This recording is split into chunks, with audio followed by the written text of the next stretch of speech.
Yo, well, Ladies and gentlemen, welcome back to the Wrestling for Life Network and another live stream here as we bring you WWE RAW to kick off the week. It's going to be a fun one. The go-home show before we go to San Diego for War Games and Survivor Series. Lots going on. Roman's going to open the show. Me and that pretty face got you for a while. So strap in, strap on, grab your snacks, grab your feel good, and let's go.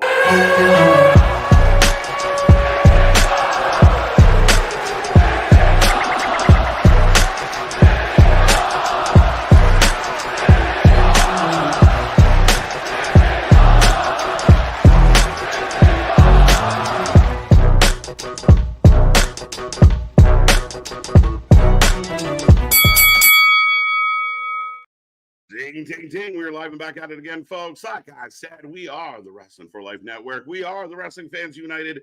This is another live stream as we bring you Raw to kick off another crazy week in wrestling. We got so much to cover, so much to get into, so much to talk about. Rumors, news, excitement, tournaments, retirements, and all of the above. But, folks, make sure you get in that chat. I hope you're happy, healthy, and safe. Your week started off well. And like I said, me and that pretty face going to take you through all the fun tonight. If you don't know who we are, I'll take a second to remind you. I am Mr. Every Night, KJ White, the Iron Man of YouTube. That is Big Nick. ladies and gentlemen, boys and girls, children of all ages, the Wrestling for Life Network proudly brings to you its tag stream champions of the world, the Every Night Delight, KJ White. I am Big Nick. And yes, we had Saturday full gear this past weekend. Now we're going all the way through till Saturday for Survivor Series and all the wrestling in between. But yes, sir, it's pronounced San Diego, not San Diego.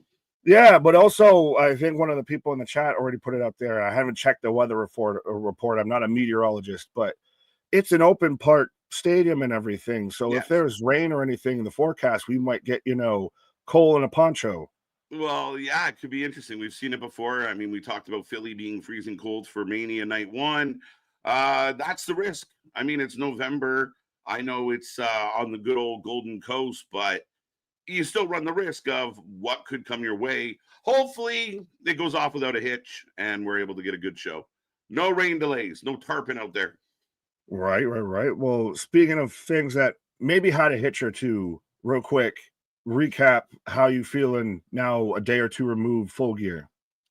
Yeah, I think I feel very similar to what I felt on Saturday night and I've always said with what we do here, Nick, our energy level and our vibe is always a good indication of how well the show's going. We can't fake that. No one's paying us to do that. If you're watching us, you can physically kind of see us go with the energy. And you watch a show like Saturdays, and the energy's at like a nice high level. We're feeling good. The show kicks off well. And then it just, you see the lull. And we went with this lull of the crowd. I will say this. Mm-hmm. In a world where we've felt like a lot of stuff has been very status quo and cookie cutter and bland, Tony Khan pulled off a lot of, did you see that coming on Saturday? So for the downfalls that it did have some upsides.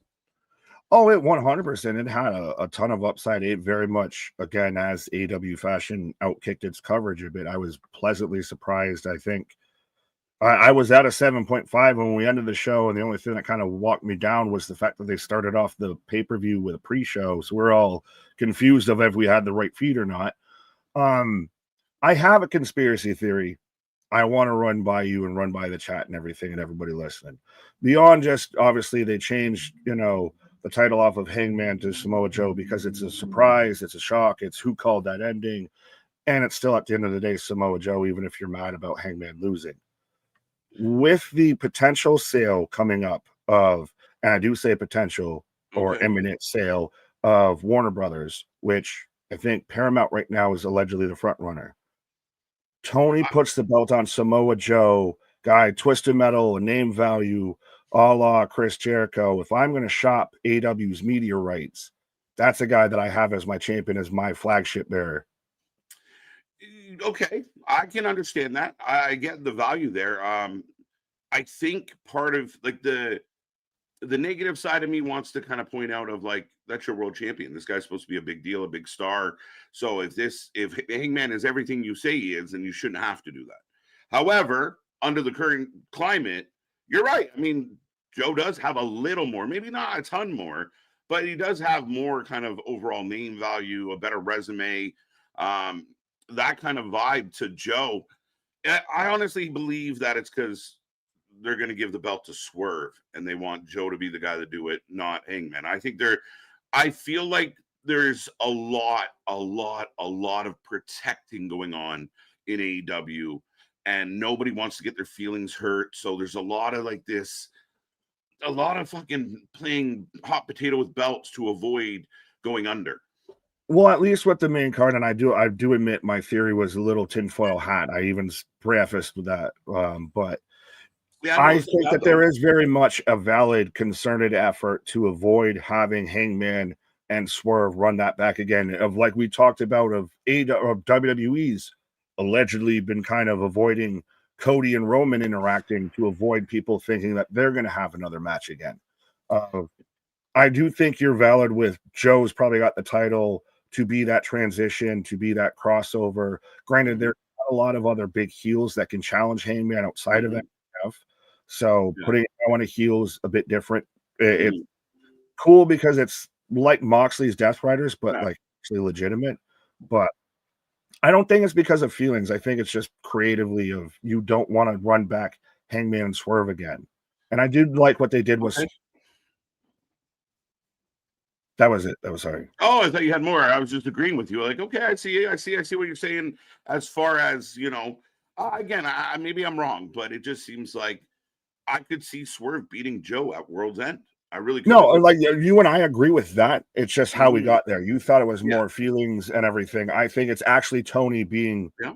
somehow a cognizant, cohesive booker and Mhm, everything. Now, the yeah, reaction and the fallout from Full Gear, we'll have to see if it turns into mhm, TV numbers. yeah.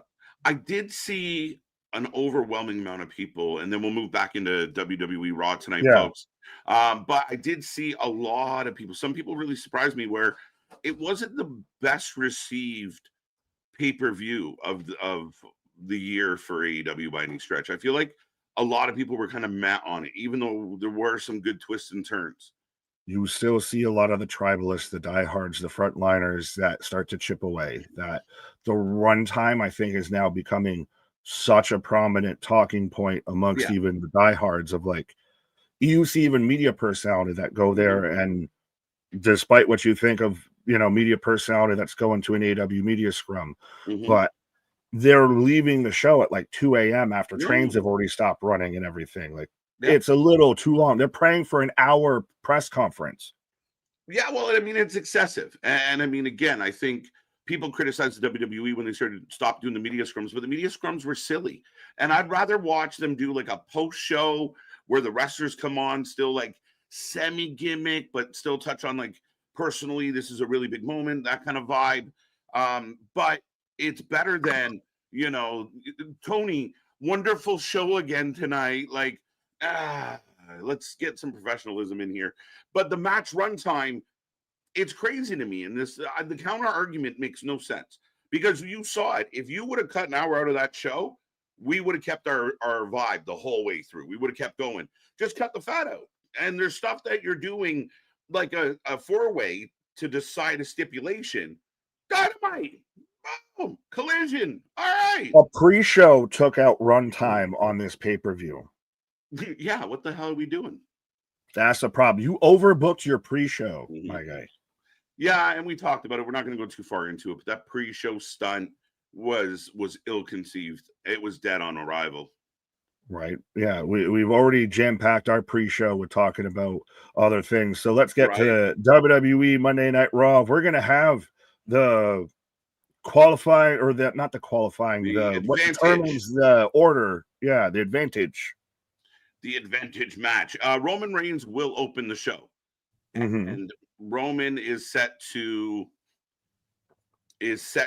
probably have a back and forth, which will lead to setting up the main event and deciding who competes for the advantage match. Will it be the Brawns versus the Usos? Will it be Roman versus Brock? I know we're not probably going to go that big, but who will represent each team to get this advantage? It shall be very interesting. I assume they're going to do the women's advantage match on Friday. So, I mean, that unto itself is pretty damn cool. Cody's around, Punk's around, AJ Lee's in the building. It's a buzzing. Oh, I think we're going to end this with just as much, if not more, chaos than we ended last week with. I foresee your advantage match being Jimmy Uso versus insert a Braun. Yeah, it could be. I mean, one-on-one. I think it'll just be because that's normally what your advantage matches are. It's not a best of 3 series or anything Yeah. like that. It's just one match. Yeah. And I think they'll probably have the heel team go over with this one because Roman, Brock, Punk, probably not Jay, are not wrestling the advantage match. I don't know if you do Jay and Bronson right before you do Jay and Bronson later this week. That's why I thought they might the do last like time is now tournament. They might do maybe the Usos versus the Brawns. Just because you do a tag team match as the advantage. You do normally it's a singles. I'm not gonna knock a tag. Yep. But I think I'm just aiming normally it's a singles, so I'll stay singles. Fair enough. Absolutely. I thought my thought is just getting away from a little bit of something a little bit different. But you're right. Like, where will they go with it? We'll find out. Maxine's gonna be here, your new women's intercontinental champion. Brock's in the building. Dom's got some words for Mr. Cena because he's not here tonight. But maybe we'll get Cena like on the screen. Nikki Bella has a statement. We'll see what Nikki Bella has to say.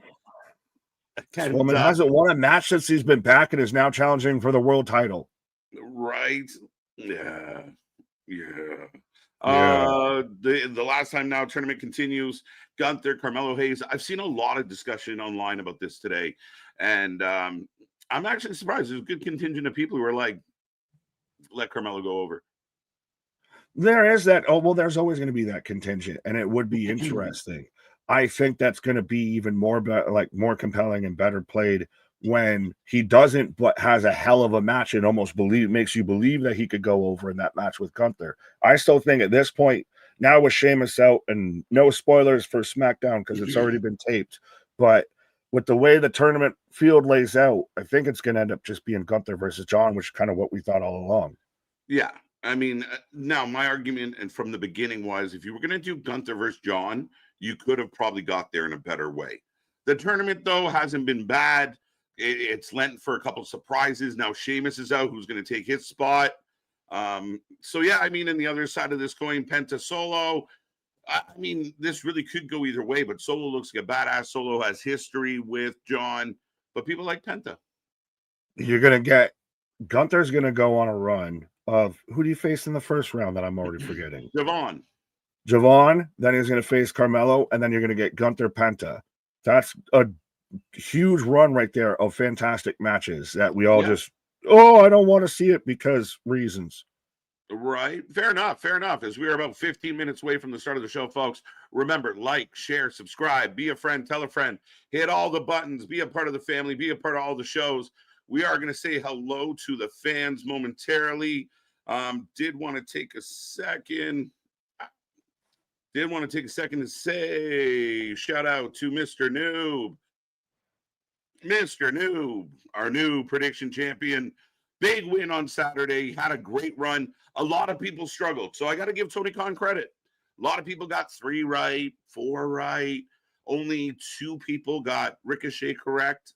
And Mr. Noob was one of them. So Mr. Noob is our new prediction champion. The Survivor Series one is up and ready. We're going to put the link in the chat in a moment.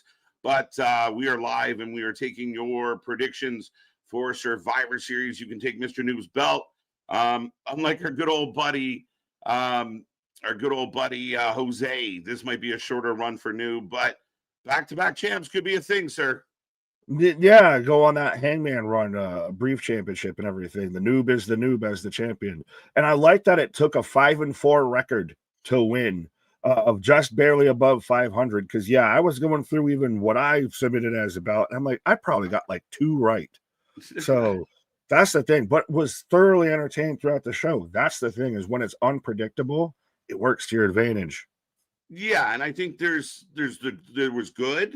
Like Swerve at the end, I liked. Where we haven't seen him in a while. He's jacked up. He went on that AJ Styles. He sat there and even said, "I'd kick my own past self's ass." Yeah. He was very slender for a long time. So he's actually came back real fucking swole right now. So, I mean, but then there's still kind of the parts where some fans out there rolled their eyes of like, really? Hook turning? Do we care? He would like he didn't like he was in the group. We went all the way around the long way to get where we started. You were Yeah, in the group. You left and then came back.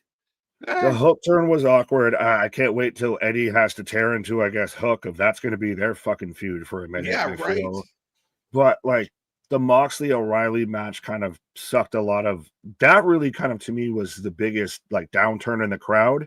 The Monet Statlander match was secretly almost match of the night. Really? It was up there. It was pretty fucking good. Oh, it was. I thought it was very average. Fair, I'll give it. I'm just more happy because Statlander won. If we stopped, that's what that is. Powerful Monet, right? You're just happy you got to tell everyone to go fuck themselves, literally and figuratively. No, seriously though. I mean, all in all, it's. I mean, again, it has its highs.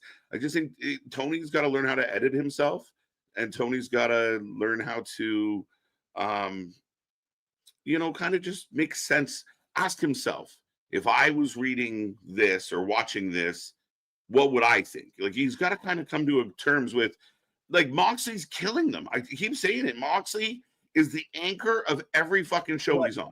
But his taste is way different than all of ours in the mass audience. And so that's the thing. That's where it gets different. But speaking of taste, Zach's got a taste for us. Pause. Right. National Game and Puzzle Week and Better Conversations Week. Well, then that ties in perfectly, folks. Save your friends from bad reactions, bad content creators, bad wrestling streamers, and come over to the Better Conversations out here with the Wrasslin for Life Network. Yeah, if you ever catch us staring off in the distance, just shoving food in our face and yelling and cheering with food in our mouth and stuff like that, just send us a virtual punch and ask us what is up, what has happened. And call us on our bullshit if we just walk off for like 5 minutes, or just out here of just don't say anything, but you can hear the whole show. Yeah, right. Like, what are we doing? But anyway, back to the business. Zach is the first one here. Top 3 from last night: Spaz, Mega, Damien. So that's your points in the chat. The more you chat, the more points you get. Super chat, super stickers get you bonus. So make sure you hit those buttons. Mr. Stormy, today on November 24th, 1971, John Lennon released Happy Christmas. T's and it's P's almost fully PC if it's called Happy Christmas. Yeah, it'd be Happy Holidays and you're fully PC there. Yeah. Welcome back, Michael, with the WFU. Let's go. Use that on all your posts, folks. Larry, welcome back. And this one, he's been in the hospital since 5:30 on Thursday. I had a numbness in my left leg and left side on my face. I'll be transferred to rehab in a week or so. Well, Larry, T's and P's, I hope you're doing well. If we can keep you company and help you along, we are more than willing to do so. But yeah, hope you're feeling better, my friend. That's unfortunate. Absolutely. I hope you're doing way better, full recovery. And it's crazy that you took time out of all of that to chat in our live stream, my guy. Appreciate you. Man's committed. He's for life out here. There you go. Get better, sir. But J1 back in the house. What's up? I seen AJ Lee interview on Stephanie McMahon. I haven't watched that yet, Nick. I don't know if you have. I have not caught that. The most I've caught about, everything with Brett's crazy interview of everybody's secret lovers. That's mine. I don't even know if we should get into that right now, but we'll save it. We'll go on. We'll move on. Brett's like the guy that was like in the group, but then when he fell out with the group, he just told everyone's bullshit. He can't he's the funniest guy. Brett, he's literally first off your clique and the right. You want to know why he got booked more than me? Right. But yes, she does touch on the real issues that they actually had between them, as well as she touches on mental health. Huge advocate for mental health. So she's very consistently talking about it. She talked about it in her return promo. So it's great. I haven't seen it yet though, so I'm sure it's good though.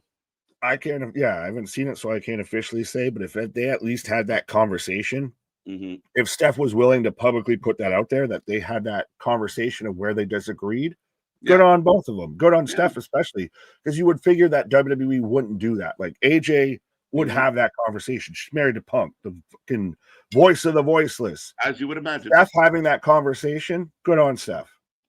No, absolutely. And I mean, again, I think it's the same thing with the Triple H Punk relationship. Very much of, and as much as people find reasons to dislike him, he's right when he says, like, we can't be the people we were 20 years ago. If you're the same guy you were last time you were here, that's on you. And that's probably not a good thing. Like, we all got to grow up. We all got to change. And then that's, kind of what we push from some of the things that we get, have to sit through is just change, grow, evolve. Bro, I'm going to keep it a buck. I'm not the same guy that you'll see on Tuesday night stream as I am right now. Well, not even that, but like, you're not the same guy that you were 2 years ago when you started this, Thanks. I got I got more weight and a bigger beard. Right. What's up, Eric? How you doing? Thanksgiving was last month in Canada, but the American one is coming up. So doubling down on the turkey. Let's go. Yeah, well, now we need to add that to the fucking repertoire of Wrasslin for Life cookbooks. Where I saw MDB asked the AI bot to make one, and you chefing it up there, Chef KJ White. Today was Seamus Shepherd's pie was on the menu today. Seamus Shillelagh. Did you put like carrots on top so it had the ginger on and everything? The ginger mohawk. No, cheese. Cheese is the way to go. Cheddar cheese. That baked cheese. You get that crispy, bubbly goodness. Larry, what's up? How you doing? Lenny, sorry. Saying get well to Larry. Yes, there you go. I knew I saw Larry somewhere. Welcome. You have Lenny and Larry, and all we're missing is Lodi. Sean, what's up? Larry, what's up? Got you. Ken's in the house. Shouting out to MDB. Talking about the Browns. Who cares? I'm just kidding. I'm talking about the Raiders. Was he the Raiders? I saw Browns. Raiders versus the Browns. By the Browns. Okay. The Browns got to win. Shit. I can't wait for Roman and Brock. What's up, y'all? What's up, Mega? Let's go. Get in this chat, folks. Don't be quiet. Josh back in the house. Josh tried to pull a sneaky one. He submitted one of the prediction things the day after. And, expose him. Expose him. Score. Perfect. Nailed it. Gee, I wonder how. I wonder why.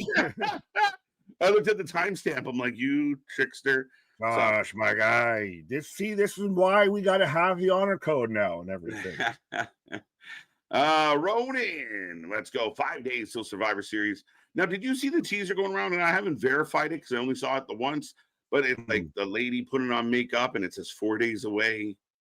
And everyone thinks it's probably maybe live. I haven't seen this at all. I have no recollection of what you were speaking of, sir. All right. The battle lines have been drawn for both men's and women's war games. Yes, they have. Welcome back, Ronan. Megas, we got about 5, so I'm going to speed up here as we are always a chatty bunch, especially on Mondays. It's like, welcome back. We're coming off a pay-per-view, my guy. Right. Daniel Berry, Sports Highlights. Byron, got Mega. Bonkers is always in the house. Good to see you, sir. Christian Power, how you doing? We got Ronan, we got Josh. Mega Meltzer works for AEW. Makes you think. I think he's got a percentage. I think he's getting a kickback. There is, again, that's going into the wormholes of conspiracy theories of who really owns the true percentage or what breaks down the ownership of AEW. Because to Warner Discovery, you have a stake in it. Sorry. Yeah, no, go ahead. Without diving all the way into it, man, I just, I keep asking myself, what made him shift so hard and decide that these are the best wrestlers in the history of wrestling? That's the biggest question for everyone to ask. Even Jim throws it out there. Why did you wake up one day and think, this is the horse I'm going to back forever? Is it just because you were so chummy with Tony? I don't fucking know. It's crazy. It's because it's what Dave likes. So imagine what you really like is so picture, you've said it before, you're a lucha guy. So picture Lucha Libre is getting pushed now on national TV, and you got a billionaire backing it and everything. You can report on it and talk about how great it is. But everybody else is pointing out all the flaws and everything with it, of how maybe this ain't working so great. That ain't going so hot. That's Dave with this. If Dave is getting what he always wanted to have happen, and has an actual say in the wrestling business. And so he's got to back down the hatches. This is his hill he's wanted to all his life, so he's got to die on it. Yeah, I think that may be a big part of it. Is he actually feels like he has genuine influence there, and therefore he feels somewhat kind of connected to it. I don't know. It's lunacy. But Brandon, happy birthday, Brandon. How are you? Welcome back. I wonder if I can get balloons. 29, my guy. There you go. You're knocking at the 30 doorstep. There you go. There you go.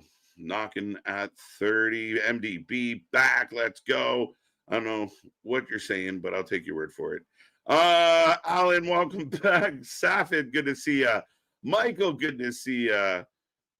Dale, the OG in the house. Mega MDB. Yes, we will get John Cena announcing at least who's in what the fuck is he announcing? Iron Survivor. There you go. Thank you. So yeah, John Cena tomorrow as part of Gold Rush Night 2 will be announcing the participants. I don't know if that means he's physically going to be there or is he just going to be on screen? Video. That takes away one of the dates. Then he's only got 2 dates left. Oh, that's funny. Paul, welcome back, sir. Hope you're well. Big dogs in the house, always causing trouble. Good to see you. Good to see you, Anthony. More big dog. Let's go. Alan, got you. MDB 316 back at it. Could be live 4 days away. 316. Got all the things crossed. I mean, I wouldn't knock it if she sits there and returns. If she returns at Survivor Series versus Royal Rumble and say she helps, go on the side of where would she go then? Because that's the thing, right? If she shows up at Survivor Series, who is she kind of going after? Like, does she show up at the Nikki Stephanie thing and want the belt back from Stephanie? But she's got beef to deal with first in house. She's got not really on the card. Yeah. Right. And it's not like she'd be involved in the Rhea thing or anything. No, not at this juncture. So yeah, I mean, that's interesting. Jake, welcome back. Z-Man, welcome back. Bonkers, we got you. Boston, sir. Hope you are well. Let's fucking go. Let's go. Bacon fried turkey. Can't go wrong with that. 67. Brett, I was going to ask if you'd ever fried a turkey. Yes. I mean, fry anything you can. Fair enough. Well, still, that's one of the most dangerous operations you do out there. People have lost homes and households over fried turkey. You fuck my home and house. It melted my skin is a problem. I'm bad for burning myself, and burning yourself is like the worst thing. Like there's 99 things I'd do before I'd set me on fire. I feel like most of them involve wrestling John Moxley. Oh Christ. 97. Let's go. Let's talk about the Bills. You can have that. That's probably what I'm mad at. Let's go. We got to skip that for now. Welcome. I believe Tallulah.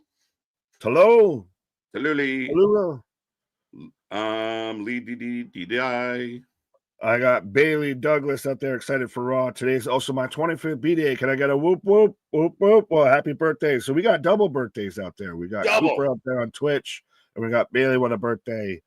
As our show should be starting, but no balloons for you. Unfortunately, we ran out of the funding ran out after the first set of balloons. No balloons. Maybe Spaz's $10 super chat will help us get more funding for the balloons. Wrestling for Life, brothers and sisters, just a heads up. There's the balloons. Giggity Jacked and Stiggity Stacked episode of the State of Wrestling is up now. Didn't get a chance to go live on right night, so any love / help is great. As I got the Netflix logo. Right. I saw it. I tagged hashtag WFU in it. That's awesome, Sean. And you always use those hashtags, guys. And again, reach out, tag us and stuff on socials. We'll answer back. Absolutely. I have it forever that blinked and it's gone. I'm right behind you. It's like a half a second. Dun dun dun, ladies and gentlemen, we are together. There we go. So you can follow along at home as we move into the sky view and get ready for tonight's Raw. Where are they? Yeah, where are they tonight? I tried to call to it. I'm like, shit, where are they? Paycom Center, wherever Oklahoma City. Brickton? No, it says right. I have it in the corner, Oklahoma City, right under Netflix. I have the UK feed, so I get all the special bonus shit. Oh, that's right. There you go. War Pigs Yes, they're playing in the showing the stage already background. set up. Yo, that's gonna look crazy at night. Yeah, it's going to be insane, man. Like it's a huge stadium show, and I know people want to start like people get all excited about the demise of the company. Look at that and tell me where we're going. Like we're doing okay. You know what I mean? Well, even then, I've already been asked about, and I'm sure you have too, about the comparable of Blood and Guts versus War Games. They're two Man, different animals to me. That's like comparing a zebra to a cheetah. They don't even they. I dare say they've at least got different colored spots or stripes, but yeah, that's it. I think the question at the end of Saturday night will be what matches, male versus male, female versus female, did you enjoy the most? And maybe not even gender split, just the idea that out of the 4 matches, how did you feel about them? There was an argument made that the women's Blood and Guts was better than the men's. So what happens on Saturday? I mean, I know it's a different animal, but the question will be, what entertained you? We'll find out. Well, Christ almighty, I was realizing I was going to say a wrong statement before I even said it of asking, does story come before spots in the dictionary? But I know that isn't the case because alphabetical order.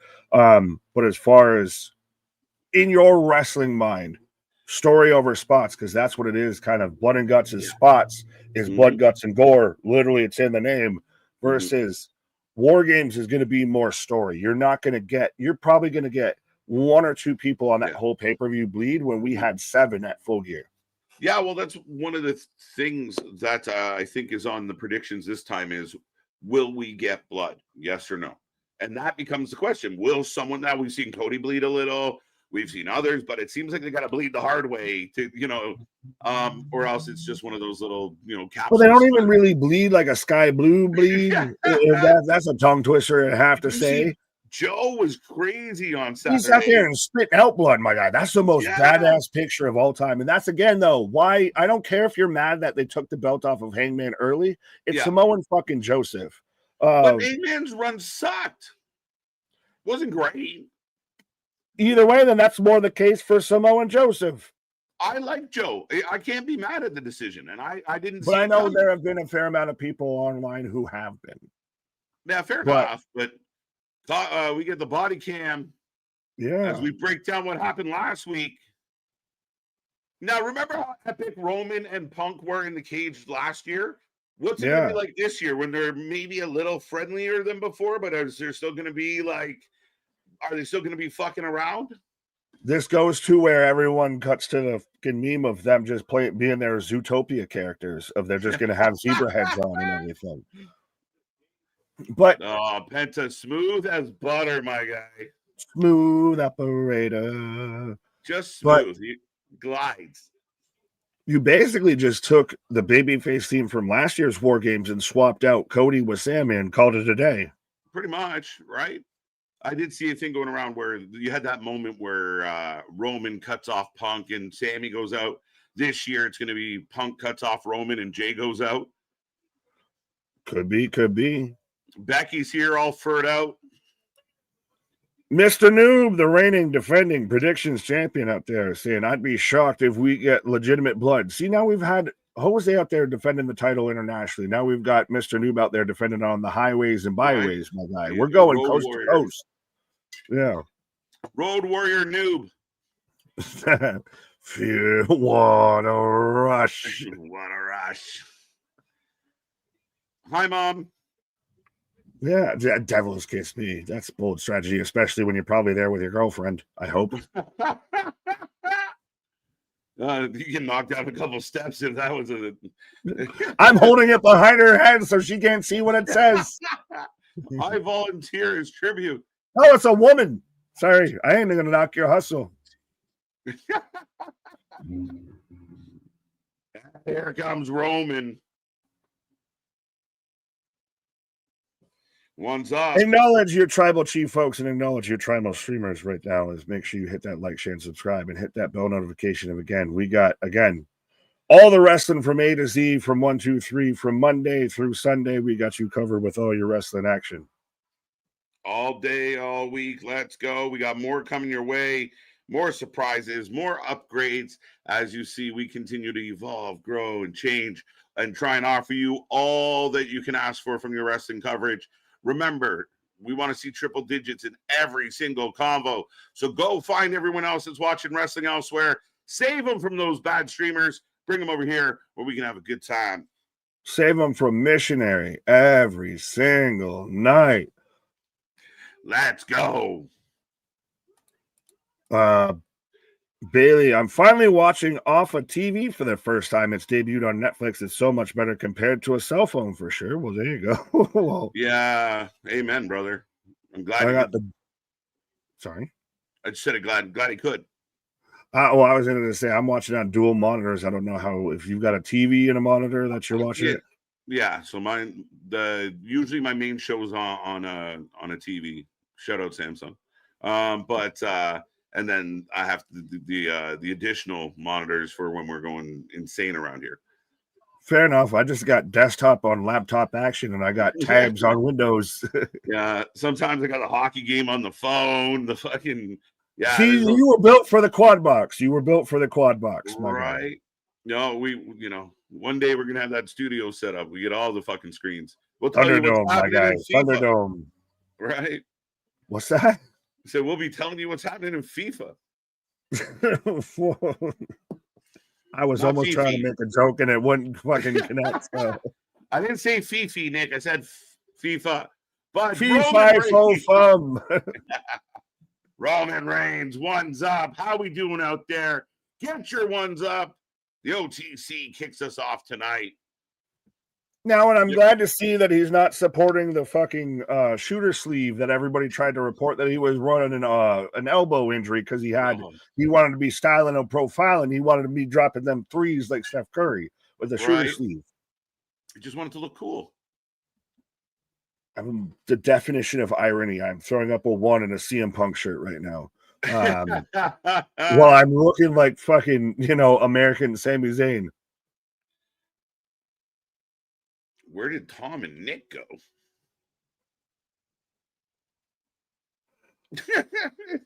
I think what that's going to is the R-Truth of, getting confused about the whole Dom Mysterio of that there was a tag team. Which also, where did R-Truth go in the Last Time Is Now tournament? Good grab. He sat there and said I think he said in an interview I was going to be in it, and then they probably just like, fuck you, no, you're not now. Right. Roman's entrance is always long. Yeah. I mean, this one wasn't nearly as bad as some of them, but he's known for an epic entrance. About 10 minutes into the show, and no one said a word. So one sleeve t-shirts is cool. I didn't do it. No, he had the shooter sleeve, the slide on. Maybe, I don't know what. Look, we don't know. Who cares? That's the lowest of the minutia. Like, you wore a sleeve. Right, but see, I got it right. Dominic. Yeah. Sorry, sometimes you guys just reference like a callback and we're middle talking about like Roman and we got to remember that Dom used to be Dom and Nick. Like, we try. Y'all watched like 3 shows. We watched 75. The Rolodex is a lot deeper. Right. But no, still, one of us will get it. One of us will get it. If not, you'll help us get it. Right? Wasn't it Dom? Was it Tom? Was it Dom and Nick or Tom and Nick? I don't know. What's he saying? Part-timer. Yawn. Yeah, but star timer. Fuck a part-timer. He's a star timer because when he shows up, he draws the goddamn crowd. Oklahoma City, acknowledge me. And he's about to get the biggest reaction probably outside of the main event on this show. Right? Just dialed right in, man. Like, again, Paul Heyman did so much good work with Roman. Like, you remember when Roman was nervous with the mic? No time. Oh, Cody Rhodes. Adrenaline. But is there a bit of Roman doesn't fully work now as a true babyface. He works as just like a cool asshole. Well, it's just it's like he's like MJF. MJF can never go full babyface. No, MJF's is always going to be a cool asshole. But to me, yeah, but that makes you a babyface essentially. Like if the crowd is cheering for you at the top of their lungs, and you got a bit of an attitude, you're still a babyface. At the end of the day, Roman's as babyface as can be, and I like the idea. Like Cody cuts him off. We know Uber babyface Cody, but the babyface, yeah, that's as babyface as you can be. Is Cody Rhodes? What are you talking about? White meat babyface straight. No, but I mean, I think now we got to address some of the history here and how are they going to get along, Nick? Right. Well, speaking of getting along, Bradley's hooked on for a long time of becoming a member for 25 months. We've made it to Thanksgiving week. Let's go. That's crazy to think in 2025. We're in Thanksgiving week right now. Yeah, we were talking about it earlier today of like we're literally like on the cusp of December already, like craziness. The holiday season. Let's go. Well, and we're almost at the end of 2025. Going to be having the Golden KJs, the Wrestling for Lifeies out there of end of the year awards. Yeah, the year end awards are going to be fun. I mean, the hardest part is trying to unpack all that happened over 12 months, and it's been a very eventful year. But we'll see. I mean, we always love bringing the award shows. We'll have some year-end reviews. We'll have some dirt sheet debates to close it out. The Golden KJs. I love it. Chody Loads. How the fuck you transition to that? Yeah, it just happened to be there. Yeah, well, here, I'll be something nice and saying, we both clicked the same thing because Tay's out here being nice and saying, good evening, Jensen chat. Star timer. Nice. There you go. Right. Star timer. Yeah, they don't expect the counterpunch, the counter argument. The thing about Roman is you can't say he's boring. And I know he's a person. Who cares? When he shows up, it's good. If he showed up and it sucked, as Cody's still rocking that. If Roman was there every week, would he be as good? Maybe not. I mean, I agree. I think there was too many people in and out of WWE, and that to me caused a lot of my disconnect. Like Logan, I'm like, oh, look, Logan, they're going to push him a little. Now he's here with the Vision, but then after Survivor Series, is he gone for 4 or 5 months? Because then, man, okay, that died. Roman in and out, John Cena in and out, even though it's his own retirement tour. So this is Cody just trying to say, does your chief hang low? Does it wobble to and fro? Can you tie it in a knot? Can you tie it in a bow? Right? It's just a peacock fluffing his feathers, buddy. Well, he's got that peacock, and you mentioned about the blood and everything that we might get at War Games. Yeah, we've got a scar on Cody's head, and that's the most blood we got on Friday Night SmackDown, and that might be around that shows you the minimalistic approach they'll take to blood, guts, and gore. That's some good makeup. I was gonna say the same thing. It looks like someone took eyeliner and ran it into his hairline. Brandy, I see you out there. Right? Just fucking auburn line from his eyebrow to his fucking hairline. That's some good eye makeup. Now, is it as good as the purple peck? I mean, I still say they put makeup on that purple peck. It might have been purple, but I feel like they upped the ante. He is a one-eyed, one-pack purple people eater. I've never blown a pack. I haven't been around somebody that's blown a pack, but apparently, like, the bruising is fucking gnarly. So it was epic bruising, but I was convinced they, like, body sprayed him. One of those, I've never seen it happen, so I don't believe it can happen. Right? I've never seen a blue duck. This is a purple pack. I drew a blue duck. Like I said, he's a one-eyed, one-pack, fine purple people eater. Eater Pumpkinhead. Crying. What's up? Let's go. Dashing Stardust Cody Rhodes. Now, is it interesting that I had said before, and it seemed to be kind of the way they were going with this, if we don't want to tease Roman and Cody again, and they go right into Roman and Cody again of this is this their Charlotte Rhea of like, I don't trust you, you don't trust me. Right. Shut up, Boston. wait. I didn't know what you said, so. Yeah, I was just cracking wise. Listen, with things happening a lot and fast, time flies, man. As you get older, it gets faster. Shut up. You heard the voice from beyond. Right. Smart ass. There's another one coming around, ain't there? Rocky Winner 99 out there on Twitch, as we are also on Twitch as well, folks. I assume after Survivor Series, Brock's going to take a break till Rumble comes. Probably. Oh, probably. He And took a big. Go ahead. I don't even know if I want to see him there. Like, I'm kind of at the point with Brock of like, it's cool once in a while, but even him, I'm kind of like, just let other guys get booked as here comes Punk. Speaking of other guys that get booked over Brock, of CM Punk out here, this again, I like this is now, this is the jockeying. This is who's, you know, what's bigger than what out here. Plus, there is a little bit like for the continuity, you do need a bit of conversation of like, I know we don't really get along, right? So they kind of have an okay moment. Now Punk's gonna add his 2 cents. Punk and Roman definitely have issues going back to last year's War Games. And like you said, it's just a lot of feather fluffing. Well, and even then, if you want to be not calling anyone out specifically, but if you want to be a ginger-haired, you know, guy on Instagram that just wants to yell angrily and hate everything about wrestling, this is how you actually do storytelling, and especially when you have the heel team that's a unified front that you already showed up all inclusive except for one, and you get why they don't travel with King Kong. But now this is all of the heads of this. This is the families unite.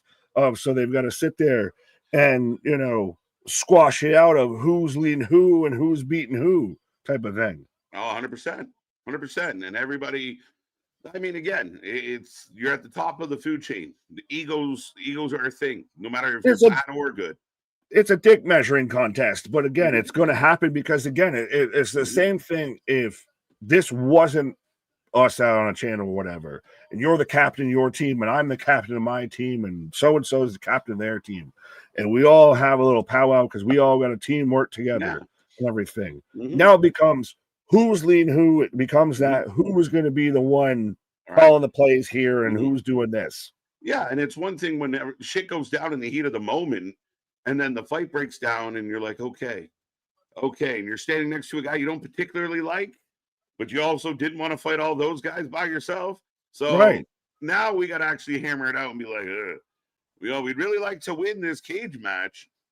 Punk's got a mic. Like, dude, we start the night with Roman, Cody, Punk. We're just getting started. Feels good. Oh, I like this though from Roderick. Sorry, of OK CM Punk. I like this one. Chocolate Muffin Punk. What else could CM stand for? Chocolate Muffin? Chick Magnet. Well, yes. Good. Sorry. You got a gold star. I got a gold star. What else could it have been? Chicago made. Yeah, that's a good one.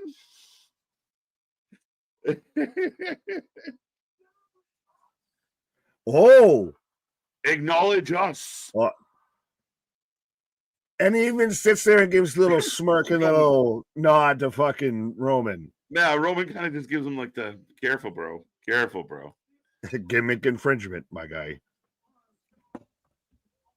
This is this is Space Jam. You heard of the Dream Team? Well, we're the Mean Team.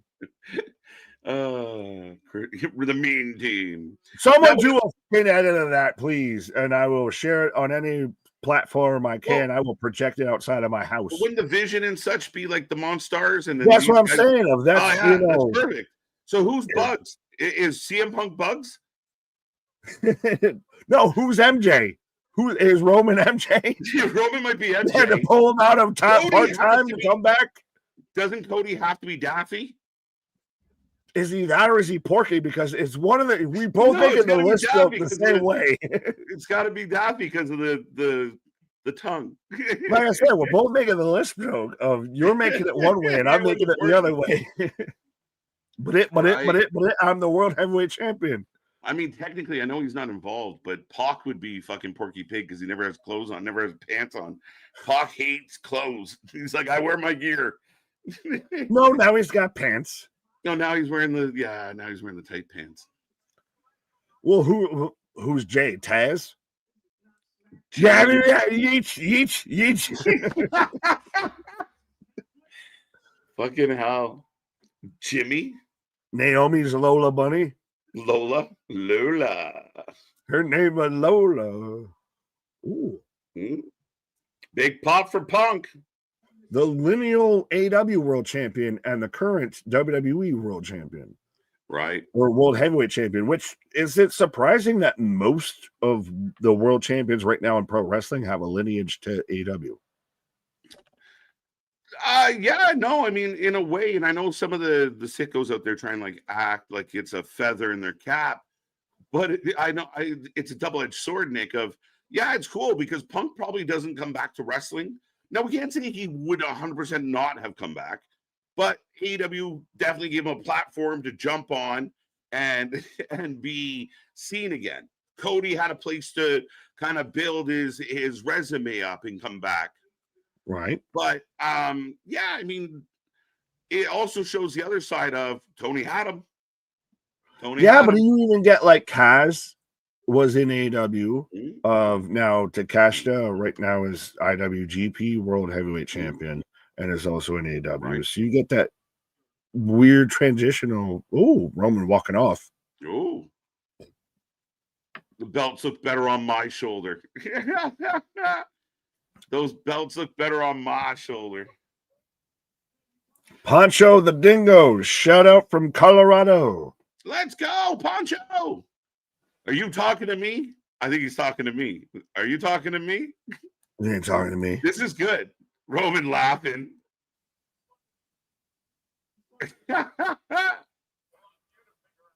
So, not all well in babyface land?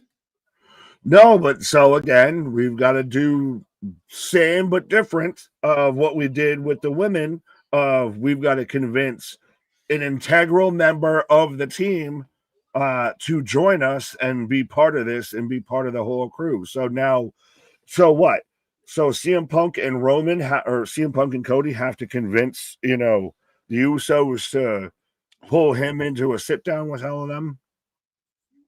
Ooh. Sorry, Paul's begging Drew. So they want Drew to be the guy that does the advantage match? Jimmy versus Drew. Drew wins. Drew gets the advantage. That makes sense. Fair enough. I'll get him. Well, and Bronson's in the tournament. Braun is your de facto leader-ish. Logan's not going to do it. Brock's not going to do it. So,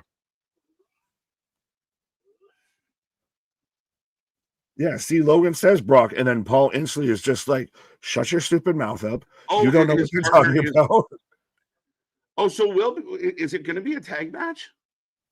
His partner will be Brock Lesnar. So are they doing a tag? Am I misunderstanding? I don't know. Paul and Logan are so it is a tag match. Yes. And Braun is no. So his partner's going to be Logan Paul because Logan's out here trying to say his partner's going to be this, his partner's going to be that, and everyone's just sick of Logan. That's why I still don't know, is Logan officially part of the Vision, or is he just here because of the team? Yeah, and the funny part is Logan's getting on everyone's nerves. Like he's like the uncool guy. That's a true sign of a douchebag. When you get on a douchebag's nerves, you're a true asshole. Right? He's irritating the heels. Like they're like, fuck this guy. Braun just shaking his head. So it's gonna be Drew McIntyre and Logan Paul versus the Usos. I assume so, but how do you feel about the music? Da, da, da, da, da, da, da, da, da. How do you feel about it? I love it. It's the best theme song he's had. I'm more kicking myself in my own ass that we missed it the first time it came back because I thought it sounded slightly different. What's up? I thought it sounded slightly different the last time I heard it. Like, did they mix it a little? But no, it's it. And it's again, I know we both opined over when they switched from Walter to Gunther. And this is Walter's music. This is not Gunther. Yeah. So this is getting scary now. Do it. Well, that's gonna sound cool as shit. You know what it And is? this is go ahead. Sorry, Dick. I didn't mean to. Go ahead. But it's just something that the fans like that you could just, here you go. Like, you know what I mean? Like, here's a candy, kiddos. Like, that's all they like. It's not a big deal, but at the same time, bringing back the music that, like, Walter's music that we all love and liked a lot. And you hear it, and you're like, oh, it's just a nice little thing for the fans who watch all the time, who are like, okay, good, that's cool. Now it's another cool thing. It's catchy. It's fuck you, Def Rebel, and it's also you connect to it more. You can relate to it more. Even if it's the first time you've heard it versus it's the 10th time you've heard it. Mm-hmm. You can resonate with that more. You remember that more. And now even it's gonna be that Ivan Drago, John Cena kind of feel when dun dun dun dun dun, dun comes out, and then do do do do. You have such that counter position, that juxtaposition. Mm-hmm. Yeah, for sure. It's the bright, the colorful. I mean, the guy that's like no frills when it comes to wrestling, as we do jump into a WrestleMania commercial. But yeah, I mean, there is a way that Carmelo gets over, but I think it would have to be some kind of distraction, something that I don't know if you can do it straight up. The only other way to get that would be like a quick roll up, Nick, that, and then Gunther's upset and Carmelo runs away. I don't love it. Secondary question, first and foremost, more because I know you're about to take a pause. Of if Carmelo wins, crash out or no crash out? Like, is it a bad decision if Carmelo wins before we even start to figure out how he gets there? Because he could do it on a roll up. Yeah, there's going to be somewhat of a crash out, but I'm going to be surprised because so many people remember that whole like book Carmelo bullshit for a minute, like where everyone's like, this guy is being mistreated, but so if you get it, how do you react? Right, so you finally get it. Are you going to enjoy it? So, I mean, again, I think it'd be cool for Carmelo, but again, I don't know if Carmelo Hayes, John Cena, like, I don't know. Gunther feels like the right guy. But is it one of those? And they've shown the video package of like kind of around when Carmelo was first starting off. Of he had that same kind of I'm gonna stand up to anybody kind of vibe. And is it who needs a rub from John Cena? And I went over John Cena in his last match more, Carmelo or Gunther? Right. Well, it's the same thing that someone asked. Is Gunther getting to like the Jey Uso area where too many losses? And I don't think so. You got to remember, Gunther won a lot. Like Gunther's winning percentage in WWE is like 96. Like his last loss was a world title challenge. What the defense actually? What the fuck are we talking about? So I think he's fine. I think and guys like Gunther just have to come back and be strong, and they're fine. That being said, a sneaky surprise roll up, the most devastating move in professional wrestling. It's just so can advance this in an interesting way. Right. Yeah. I mean, again, you got a point, but at the same time, listen, if anyone can get it there, but this is the perfect match. Gunther works so well as the big man. Carmelo's about to feel it and go to work tonight. If Carmelo can find a way to win, great for him. But again, I think this, at minimum, Gunther gets to the finals, and if Gunther doesn't win, something happens in the final to stop him from winning. But to me, it's Gunther's tournament. Match we'd rather see in the final round, semifinal round. Gunther versus Penta or Carmelo versus Penta, because Penta's not losing the next match. You don't think there's any chance that Solo wins? No. MFT is Survivor Series 5-on-5, and then we're still got the Wyatts and everything. He has too many, stokes in the fire or whatever, spigots, whatever the fuck they're called. That's a valid point. I think Penta Gunther works perfect. Again, Gunther gets to be the big guy. Penta's super baby face. Gunther will work him down, take the crowd out of it. Penta's got to find a way to fire back.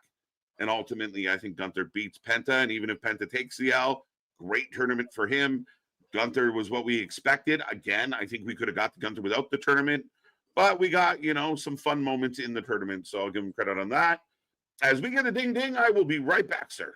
Right, we get the ding ding, and KJ hitting his own ding ding pause as we are underway with Gunther versus Carmelo. So let me know, folks, who you got for this match. And I do still think Gunther versus Penta is going to be a fucking dream match that a lot of people are going to be really excited they got, and not going to admit that they almost wanted to book it completely opposite of that. But let me know who you got for this match. Again, I would not be surprised. Well, on one hand, I would be surprised and shocked, but I also don't think it would be a poor or wrong booking decision if Carmelo Hayes won this match. But Hayes right now trying to feed it to Gunther. Now with the music, I almost want to call him Ben Walter. Boston asking for Melo to go over wide. I love classical music, and Symphony Number 9 is a classic. Great little music. Absolutely. It is such an underused. It's like Zarathustra, whatever, the fucking Space Mountain at this point. Ric Flair's theme song, to where stuff like that's so underutilized, and you have to find the right character who it works with. Like Flight of the Valkyries with Danielson works perfect, and it's such a nice little touch. I'm waiting for someone to come out to Ave Maria. Imperial music sounded more serious and scary. I liked it. I don't know. I've always been a sucker for the classic music. Again, just I like classic music as it is. So, slingshot chop. Another chop. Just decleating this man. Spaz with a $5 super chat. I know you guys are more positive than me. I know you don't want it, but if it happens, what do you think will be in the nail in the casket for AEW? Oh, as we go to a commercial break. To me, honestly, the only nail in the casket that'll ever happen for AEW is the funds run dry. I think that until it's no longer an asset that's worth willing to have, I mean, for fuck's sake, I mean, I can't really knock anything on Tony Khan compared to what we saw with Dixie Carter. That was Pop TV and Twitch TV, and that still floated along. I can't really knock it anywhere past that. So, yeah, we're far removed from that. Bashi, what up? Lenny, again with the internet. Hey, dudes. Well, trust me, it's not been we've had our time or two of dealing with internet blues. 2001 Space Odyssey. Yes, we don't need to go through that. But yeah, I can't even sing regular songs. You can have me try and do classical songs with my voice. If Melo loses, I'm going to call him Pin Hayes. No, I see where you're getting is he's not on a Josh Alexander level, I would say. I still think, again, you put him and Trick as a tag team, you've completely course corrected a lot of shit. And you saved Trick from issues jumping up. You strengthen your tag division, which is already kind of lacking. Like, Carmelo is talented. He is at one point going to be in that guy conversation, but he does also have the size disadvantage to work against. Excuse me. And just, you have talent in the way already that are moreover, that have already been here, that are more established than you. Not saying he couldn't get a run, but like I said, I think that they're going to more just build him through a tag run than they are just outright. This to me feels like this is Gunther's tournament to lose. And I'll be thoroughly surprised and entertained if Carmelo wins here. And if he wins, I think it shakes up the whole tournament as to who's your choice now at this point. Because, yeah, I think a lot of your surprise choices, your callback choices are out of the tournament. So now this really becomes you're putting someone truly over with this tournament. Melo needs a big win, but he's still also. I asked the question of when is the time frame of when someone needs a win and someone deserves a win, someone could get a win. Like, to me, Melo still has plenty of time on the rap sheet, plenty of time on the contract of Tiffany just lost to Jade. I don't think at all Tiffany's buried. Tiffany's, lost in the sauce. He needed a win, anything like that. Carmelo's still got plenty of runtime, out here. So just because he doesn't get this win doesn't mean he can't get the next one. I want Gunther versus Penta, so Melo's going to have to win. Yeah, I'm with you there. Did Melo beat Miz? Well, spoilers. We're not talking about that. But yes, he did beat Miz. And again, it's a Christ. So we're going to get Melo and Trick versus Miz and whoever is the tag team match. Has Carmelo been on the main roster for about a year now? Yeah, and I think also part of what is a knock on him of when they did their shoulders are down for a 2 count. But when they did the last WWE draft, because remember they were supposed to do it in 2025, they run in about a month's time. But he was like pick number 3 or something. Like it's one of those of an ancillary kayfabe high draft pick. So everybody thought that they were going to get really far behind him. And they haven't. I don't think they've done wrong by him. I think they've just slow played him like you would with a rookie moving up. And everybody expected him to be starting roster. As tonight we're getting Ronald Mysterious versus JD McDonagh out here too as well. Yeah, Gunther just working over Carmelo right now. Number 1 draft pick, Carmelo Hayes. Maybe in a dynasty league, like future endeavor. Melo's definitely getting booked. No complaints there. There you go. Big ass chop.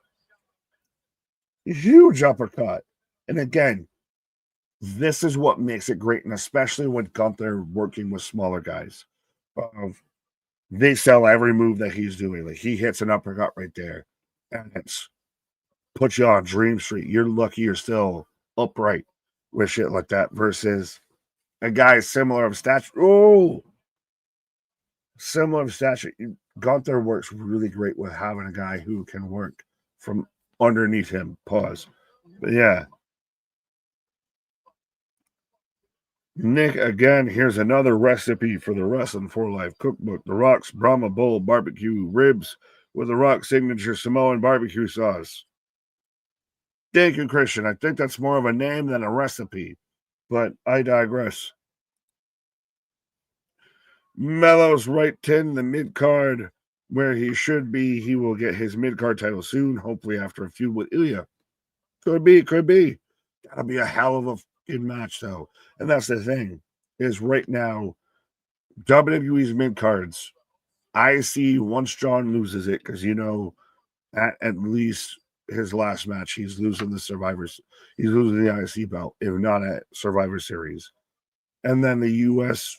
Mid-card scene, SmackDown mid-card scene with the U.S. title, open challenges. Yeah. Oh, this is so good, though, of Gunther just chopping and still holding the arm of Carmelo. And this is what I said they're going to do. Sleeper hold. They're going to make Carmelo look like a viable fighter. He's going to fight from under for 95 to 98% of this match until he gets caught, and then it's game over. Like right there where he eats a big fucking boot in the center of his chest. Oh, turns it into a DDT. Turns the powerbomb from Gunther into a DDT. as we go to a commercial break. And so Carmelo Hayes, again out here, he got that dog in him, got that fight in him. Who's the heel in Melo versus Ilya? Oh, good question. But do you always need a heel in some in a prolonged story? I get you need a heel versus heel. In every match, you always need a heel versus heel. Sometimes could you get a face versus face of just a battle for honor kind of vibe? I see your point, but I throw back a question back at you. Pineapples in the barbecue sauce? No. No pineapples. No pineapples on pizza. No pineapples in barbecue sauce. No pineapples. Unless I'm to see SpongeBob SquarePants. As I'm in commercial break right now, with about 2 or so minutes left in commercial, as Carmelo's on the outside. I will remind everybody, we are the Wrestling for Life Network. We are covering anything and everything from wrestling from A to Z, from Monday to Friday to Saturday and even Sunday out there. So be a friend, tell a friend, like, share, and subscribe. We're rolling through this whole week of wrestling. And then we've even got Survivor Series War Games at the end out here, which is always kind of is Survivor Series almost kind of like the kickoff, either the boogity let's go racing to WrestleMania season a little bit. So we're back to that green flag pro wrestling out here. So make sure you join the greatest conversation, often imitated, never replicated, never duplicated. Face versus face is okay for a one-off, but on an actual feud, then you're just AW making matches. Fair enough. And that's pretty much what I said. If you did Carmelo versus Ilya for one title match, the open challenge face versus face. If you want to go to feud versus feud, you're going to have to turn somebody. But yeah. Thoughts on Swerve's new theme? I didn't even really notice it's a new theme and keep it a buck. If it's not better than top rope pressure, apply. Yeah, Swerve went up drive. I'm not rocking with him. No, you can have that. It took until literally seeing a house on fire and seeing Prince Nana to realize that it was Swerve coming out. So I don't know if that's a good thing or a bad thing. It feels like it might be a bad thing. Versus Melo would be a face. Yes. Again, nothing really bad with that, especially if it's a one-off match. Now, if you're going to build a feud out of it, again, like I said, somebody's got to turn. But Carmelo dumped on the outside as we got Ref Jess counting. Oh, I got a darkness imprisoning me as we come back from commercial here right now. Nothing fabricated. No, this isn't, West Coast choppers or, Pit My Ride or anything. Nothing fabricated. Nick, here's your Survivor Series team for your New York Yankees. Derek Jeter, Thurman Munson, Mickey Mantle, Joe DiMaggio, and Whitey Ford. What do you think? I think, A, who am I facing? And B, Codebreaker from Carmelo was going to come back and, goes for another, gets caught. Holds on to the ropes on the apron. I'd make adjustments, but I'm still wondering who I'm facing, I guess, with that. That's not a terrible team. Swerve's new theme is by Raekwon. I haven't heard, but if it's by and I've also heard. Gunther just starches Carmelo on the top rope. I've heard, allegedly, keyword allegedly, that Westside Gunn got the old boot from WWE from Monday Night Raw because of his implication, his influence, involvement, I guess. As Carmelo ducks in. So Gunther chops the ring post. But Westside Gunn's influence with the Hurt Syndicate move. That was supposed to be something, and it ended up kind of nothing. I don't know if Carmelo was throwing his hands in anger or throwing his hands of selling, but yeah, that looked like it was going to be something, and it amounted to a mountain of nothing. now Gunther selling knee, but it looked like it sold his arm. That was miscommunication. You zigged when I should have zagged type of shit. Carmelo with her own said, any man said pretty much hit nothing but net almost on the back of Gunther out there. He landed fucking rolling on the back of his legs, hitting the back of Gunther's neck out here. Rolling, is he gonna stick with it? Rolling on the river. Keep rolling, rolling, rolling, rolling. What? Keep rolling, rolling, rolling. No one know you'll be loving this right here. LIMP. Biscuit right here. Gunther jumps on the outside. Oh, Katahajame. Oh, no. Yes. How are you feeling about this match, sir? This is great match. Oh, they don't need a tea. Great fucking match. And the crowd's into it, which I like. Like, they get it. And Gunther works it so well. And this is the perfect example. And I wish other bookers would really realize this. When you have a really good heel and somebody that the fans love and adore and want to see do well, it is money. It is pure money. Oh, face plant. Make yourself for nothing but that. He's gonna get chopped out of the fucking sky. Misses the nothing but that, but rolls through. Eats a clothesline. Yeah. Fair enough, but this is powerbomb. Powerbomb. Stupid sexy Gunther pin. Two go. Oh, you kicked out. This is, though, how you get somebody over because you have the crowd behind them and you make them feel believable as the underdog. It's the Brian Danielson rule of booking. Mm-hmm.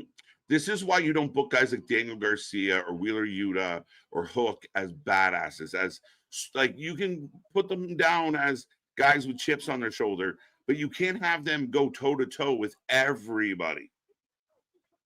Oh, Carmelo's up. The crowd is ballistic. Powerbomb. Stupid sexy Gunther pin. It's over. It's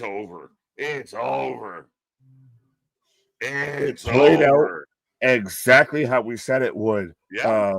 They sat there and made Carmelo feel like a viable contender. You did nothing but raise his stock while doing no harm to any party involved here. The right person won. The person that everybody projected to won. Mm-hmm. And nobody leaves here weaker or dampered. Yeah, I think there's a time that people forget that wrestlers had to you saw wrestlers around for a while before they kind of got up the chart. Like, I mean, infamously, we talk about like Triple H dogged for a year, went under everybody for a year after the curtain call, but then found his stride. Like nowadays, imagine booking someone under for a year solid. Fans would lose their fucking mind. Feels like LA Knight. Anyone remember when Lil Wayne was part of the Hot Boys before you got 6 foot, 7 foot, 8 foot? Yeah. No, I do. Shine. Do you remember Shine? What? Yeah. Oh, but yeah, so Penta versus Gunther coming up, and then so we're gonna get Uso versus LA Knight. Yeah. Well, that's interesting. Now, I can't even talk about it, but I think the surprise guy has been leaked out, and it's not a good answer. It's not awesome. I'll say that. It's not awesome. What is happening right now? I don't know, but I'm gonna. Where did that music come from? I know what I'm gonna do. I don't know what they're doing, but I'm gonna pause for the call. All right. Oh, there's the Uzis.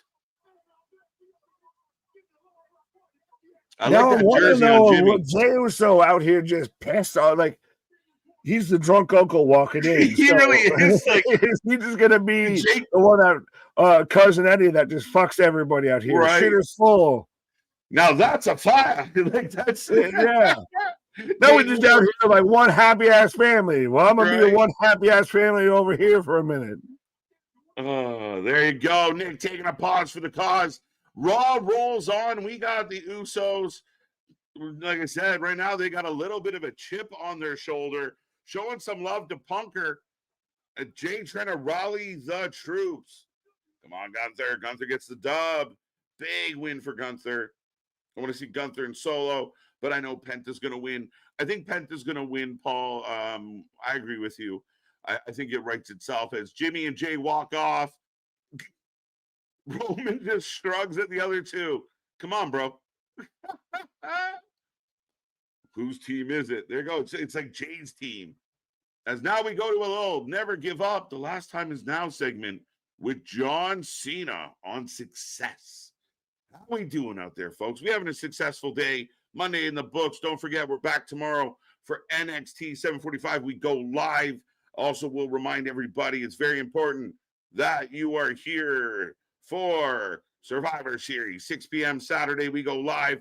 Our Saturday streams always cook. This one's going to be no different. Be a friend, tell a friend. Let's jam-pack a Saturday night. We're looking forward to this one in a big way. And a lot of tonight and tomorrow, Friday, are going to play into Wall Games. So be here. Don't forget, the prediction title will be on the line.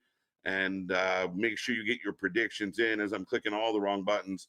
But yes, we are on and getting ready to go for that. And if I haven't done so yet, let me drop that link into the chat for everybody. And I think our first poll's still up. 79% of the chat went with Gunther. Good call. Now, I think it's highly unlikely that they add any matches to Survivor Series. So we're going to run with it. If another match gets added, we can change it.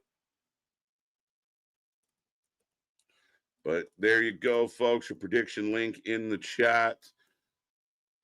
As here comes Dominic has a message for the Never Seen 17. There you go. Nick. MVP Dirty Dom. Nick said it. And we're going to have to talk about it as we get to the end of the year here. Has Dominic Mysterio made a case to be one of the top pro wrestlers in 2025? And I see a lot of people hanging out with us right now. I know you're a fan, 316. I'm wondering if anyone else out there, how do you feel about the year that Dom has pulled off? How do you feel about what he's accomplished, his role, how the fans have taken to him in both directions? Is Dom arguably one of the best wrestlers of 2025, which is insane to even think it's in that realm of a conversation? I would say it pin Hayes. Again, I mean, you can't fault Hayes. And I mean, the big guy, the big, strong Gunther had his moments. You know, Carmelo uses his agility, his speed, and almost gets the win. Gets so close. But he looked so good. It was such a good match. Crowd super into it. And Gunther, as expected, I mean, he pancaked him twice. And as Carmelo, as much as he tried, the dub goes to Gunther.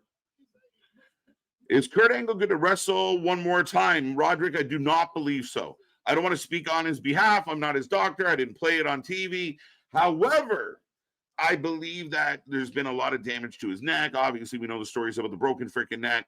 But I do not think so. Like the last couple times I've seen Kurt, he wasn't moving very well. So maybe I'm wrong. Maybe things have changed. But I know last going off, he wasn't in the best of shape.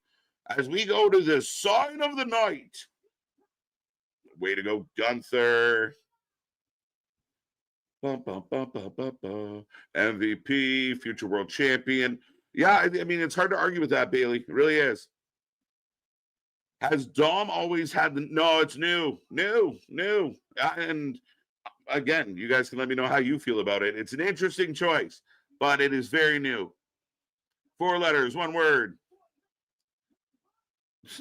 The sign of the night will show 7. Just put an S on it. Cody, 3rd hug. Breakout wrestler of the year, sure. But I feel like Dom had already broken out. I think he's been on previous awards as a breakout star. Has he gone beyond just breaking out and now he's more solidified? But we'll see. Christian, another Survivor Series team. King Buka, King Harley Race, King the Macho King, Randy Savage, Jerry the King Lawler, and King Viscera, King Booker's Court. I like it. Just call it King's Court, though, I think. But yeah, outstanding. Hell of a team. We've had a lot of kings. Dirty Dom Mysterio. As we're still just showing signs, somebody made a very nice Punk sign, an OTC sign. I don't think anyone cares. Dom will main event WrestleMania in 3 to 5 years. I could kind of see it. I mean, if he continues to progress, and no reason why he won't. If he keeps working at it, keeps getting bigger, stronger. Yeah. No, Dom is not. I will never understand the hype for Dom. I think a lot of it's the crowd reaction. What he's able to do, to me, it shows that the business is in his blood because he gets the art of storytelling. I think that's what Dom's, been able to do this year. Get himself in a place where he just gets it. All the stuff with John Cena has been good. Like we're about to see it. He's such an arrogant, smug little prick that it just works to the point where we literally had, since WrestleMania, we've had crowds cheering him. He goes to AAA, he's a king. I don't know. But I'm still kind of not a yes either. Is he in the top 5, top 3, top 6, 10?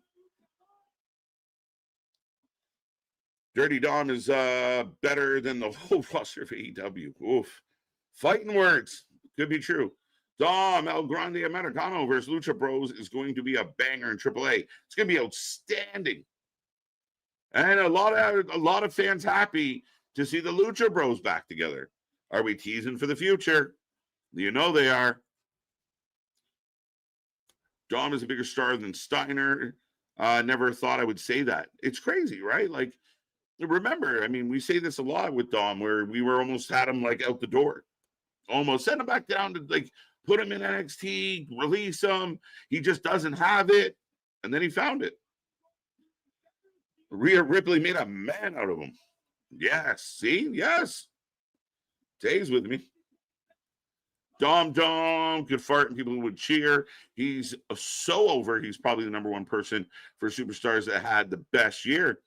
Cooper, I mean, again, Nick would agree with that, I do believe. And I don't want to speak for him. He'll be back. But, I mean, there's a case. There's a definite case.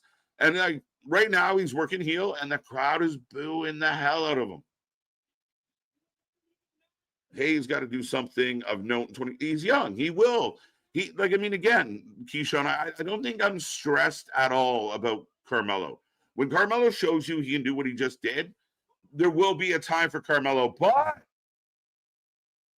no, Dom's fucking with us. So we got Cena's music. But there's no way.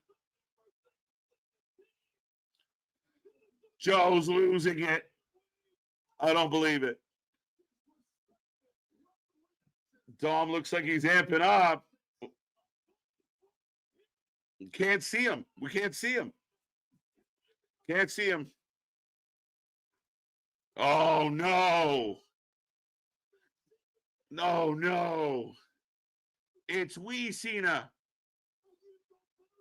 They pulled a fake out. Have they done this since Bret Hart? Honestly, have they done this stunt since Bret Hart? Back to Dom getting booed. Yeah, it's crazy. It's been such a weird year with Dom because they love to hate him, but then sometimes they love to love him. But Little John, has made it to the building. And if you can't see him, you're going to have to look down. As Dom made the crowd pop. What did Big Nick say? We at one point had Hook over Dom. How the times have changed. It's crazy. Right? And I mean, it's funny because Hook gets involved in the main event picture and we still don't see it. Like, John can't get in the ring. Someone give John a boost. Use the stairs. Little John finally. Cena getting into the ring. Ridiculous. It's a ruse. Yeah, I didn't buy it for a second. Because you knew if John was going to be here, they would have advertised the shit out of it and fucking had merch flying off the shelves. So, we got a little cameraman? Just for, John? This is the guy from Micro Wrestling. It is too, isn't it? That's crazy, Cooper. I didn't even pick up on that. Oh, shit.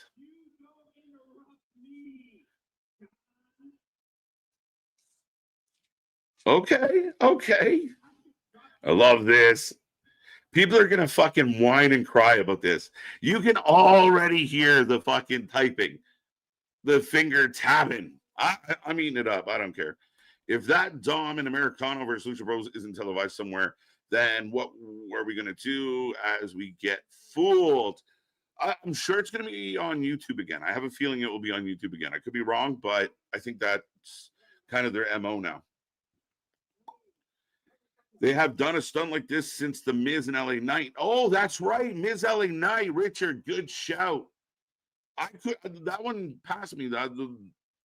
I was stuck on when Bret Hart, they did it to Bret after Bret left the company. After the screw job. Yeah, man. I mean, I love that show. So I'm so caught up in him being Wee Cena. I didn't realize who it was. And I'm trying to remember his name. Don't think so. Oh,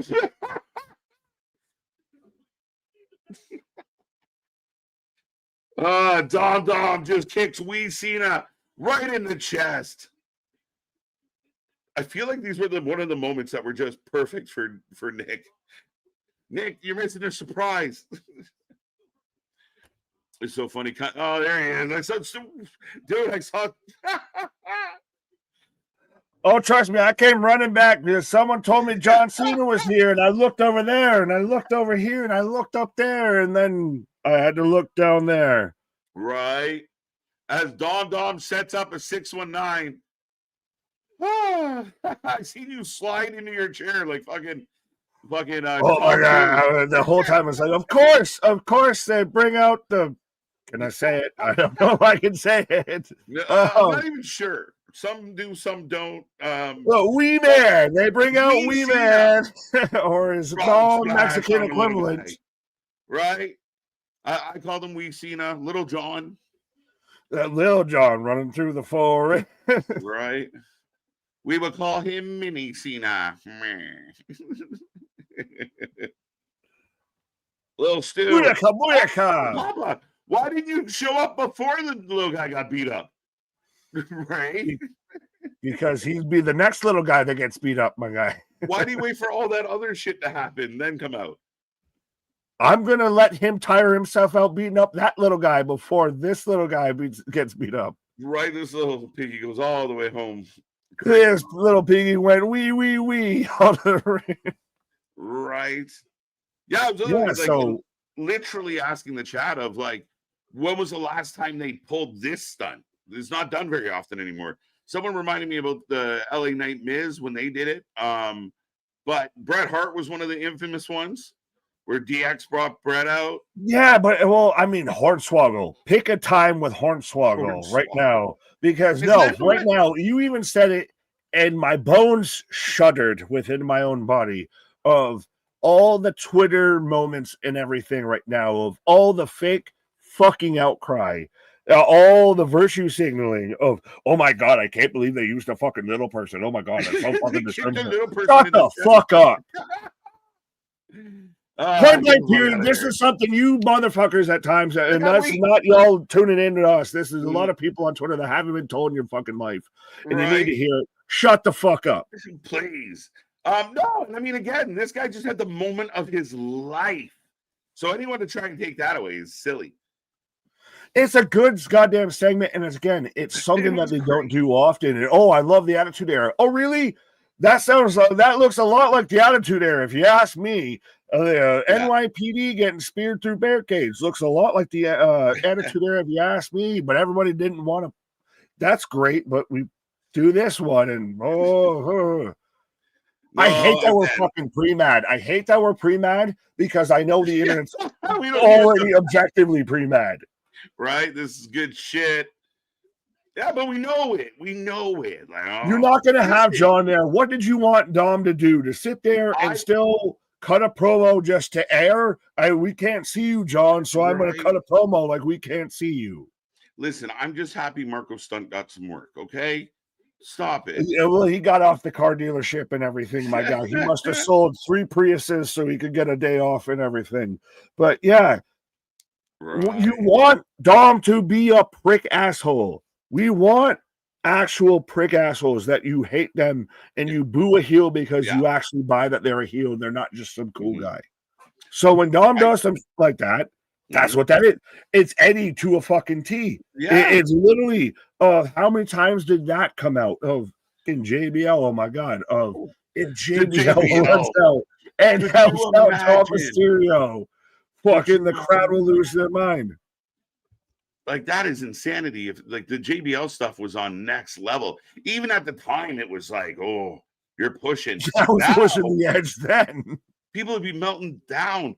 And Mr. Noob nails it as far as like people complain about Americano, and they love him in Mexico. He's a superstar.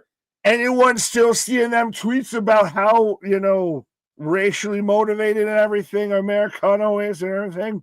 Right. Oh, wait, no, me neither. Exactly. Right. Yeah. I mean, again, man, I think it's, it's fun. It's fun. I don't want to be pre-mad, like you said, but I kind of called it. And I'm sure it will be, but it was fun. It was, and good for Dom. And Dom's a good heel. Now we were talking when you were on your pause real quick about Dom being one of the wrestlers of the year. Now, some people say yes, some people say no, but this was Boston's thought as far as, he's not the quickest guy and maybe he doesn't have the best of, I think he's done a lot better in the ring than he used to. He's done phenomenal compared to what he used to do in the ring. And it's also even more a bit of his character work. It's, again, what do you weigh your averages on? Where do you lie of, like, any sort of subjective contest, a slam dunk contest? Is it a 9? Is it a 10? It's how you want to grade it. But all I'm going to say is ESPN or Sports Illustrated, no, it was ESPN that dropped their best 30 under 30 today for 2025 in pro wrestling, and back to back, my guy, was Dom Mysterio #1. So I mean, I'm not just saying it, ESPN saying it, that the internet saying it, bout for bout, pound for pound, kind of. If you look at 2025, I find it hard to make a case that's much stronger than Dom Mysterio as your wrestler of the year. Again, it's not just dismissible, like, oh, that's nonsense, moving on. You literally have to consider, if the Dom don't fit, you must have quit, my guy. He's got to be a nominee. I mean, usually for sure he's got to be a nominee. I think to me, he's a front runner. I would still want to hear a claim to anyone that has a wrestler opposed to him. Hangman, maybe. Who? Hangman. I like Hangman's year, even though he just dropped the belt, but sometimes it's part of the job. I really think that Punk has had a good year. I like Punk's year a lot. Yeah. I think there's still a slight argument for Jey Uso, just because he wins the Rumble, Mania. I know you forget how much happened in that 1 year, right? Like, that's the thing. Like, it's people are going to say Jon Moxley has to be considered just because of Cena? No, fuck Moxley. Moxley doesn't need to be considered. Moxley isn't even the best wrestler in his fucking faction. What are we talking about? No, and I think that I said this when it came to like the PWI and sometimes with Meltzer is you can't just give credit for the good. You have to be on, like, you got to take away for the bad, right? Like, okay, he had a ton of matches. So if he had a ton of matches and 80% of them were garbage, well, that's not really doing a good job, is it? Just because he did it a lot doesn't mean he did it well. Doing it well, as JD McDonagh with a had Yes, it was. chokehold takeover on Ray. What? Have you watched Micro Wrestling, like the reality show? I see. That's the thing with being tall, is my eyesight keeps being up here, and I can't see it because it's down there. Fee, fi, fo, fum. Oh, fun! I smell. Yeah, no. I see Nick in lots of rum. All right, I'm not allowed. They have a giant wanted sign. It's me, Shrek, and Kevin Nash are all on the wanted signs. I'm not allowed there. Right? No, it's worth a watch. It's funny. But they go on tour and they're trying to, like, I mean, they do a good job. It was like trying to, again, you're watching Micro Wrestling. Do they fight in a full-size ring or a micro ring? It's still a full-size ring, and that's a good question. Why is I was gonna say, is it not just action figures? Can I just do that with action figures? Wait, do they make the ring small? I feel like the cage is smaller. When they had a cage well, match, it's just a fucking dog pack. It was a doggy cage. It was a dog. Shit. But yeah, it was definitely worth a watch if you want to have a good time. Dude, fair enough. So I'll take a House of Glory, GCW Wrestler Revolver before Mike. I'll take JCW. It might be better than the OVW fucking documentary. Is it better than NWA, which AW just copied NWA, of which as we go to commercial? But can we just acknowledge? And we've talked about this. And by the way, I'll give away hashtag Brian Idol shirt because we can get into that story time. But at this point now, but of the AW National Championship, congratulations, Ricochet. That is exactly the NWA television title now.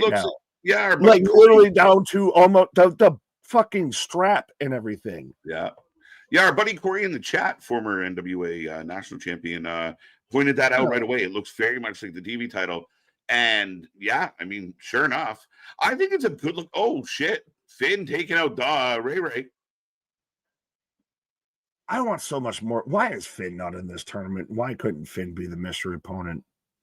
Well, Finn's got. When Dom loses to John again, do we just set up Finn versus Dom non-title? No, I think it will. No, because I think I can't. I'm kind of spoiling Thursday, but they'll forget it. They got 2 days. They'll forget it. Dom's gonna get his belt back, man. You have John do the double L on the way out. Yeah. Ooh. Or you're not only spoiled, but now you give the belt back to Dom. Maybe he beats Gunther. Maybe they go real hard. And John steals the win, and Gunther kind of he gives Gunther the nod. I mean, there are ways out of it, but I do think Dom gets his belt back, and maybe it's because Gunther comes out and kicks John in the face, and Dom wins that way. You gave away 2 predictions on that. I'm not giving away not even a 1. But not a 1. Fuck. But anyway. I'll just say I disagree, but we'll talk about that a little bit later. Cliffhanger, folks. That's what you call selling, teasing in the business. Moxley, why are we talking about John Moxley best of anything? Look, I'm telling you right now, Wrestling Observer is going to make him best wrestler of 2026. He didn't even make their Hall of Fame. He was barely John Moxley. Right now, you could do a poll of who wins this match. JD McDonagh, Rey Mysterio, nobody, or John Moxley. John Moxley would have probably gotten more votes than he got for Wrestling Observer's Hall of Fame.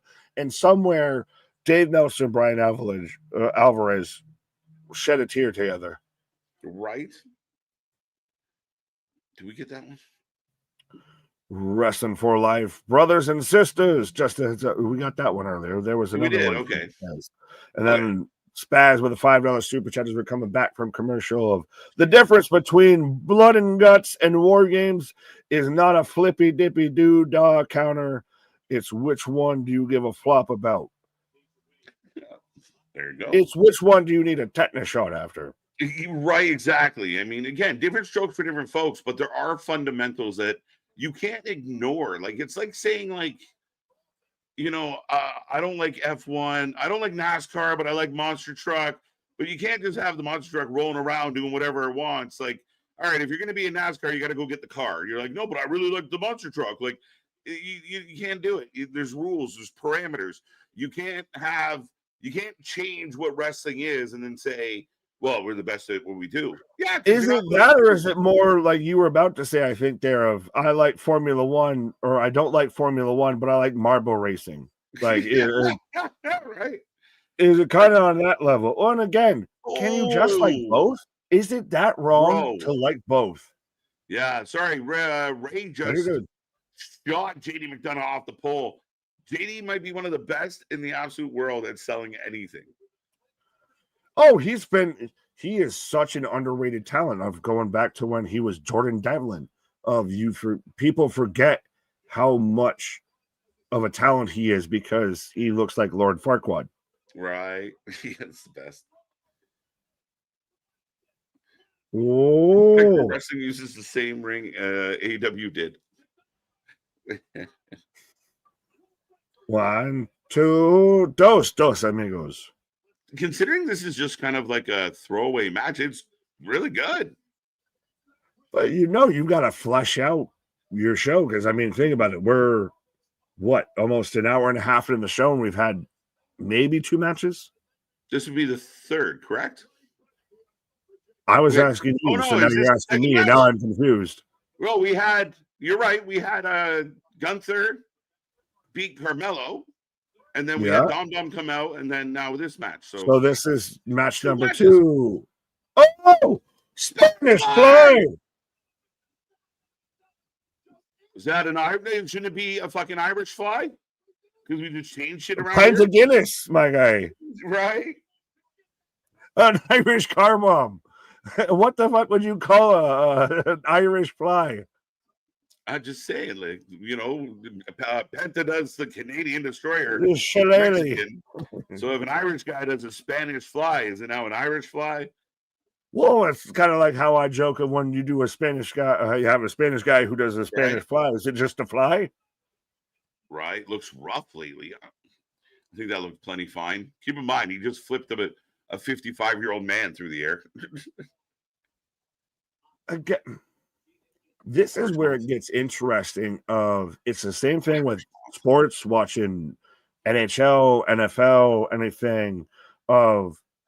They didn't hit it like I hit it on the on the PlayStation. They didn't hit it like I do on the game. It wasn't super clean, so they didn't do it right. No. Right. No, and it shouldn't be crisp clean. That's when the show gets really boring. As Finn JD right into the noodles. 619. That after giant JD noodle. Almost 6'9", that guy. And Ray gets the win. Of all heads to hit you in the junk, that's probably the worst one. It's certainly the biggest. That's what the biggest, right?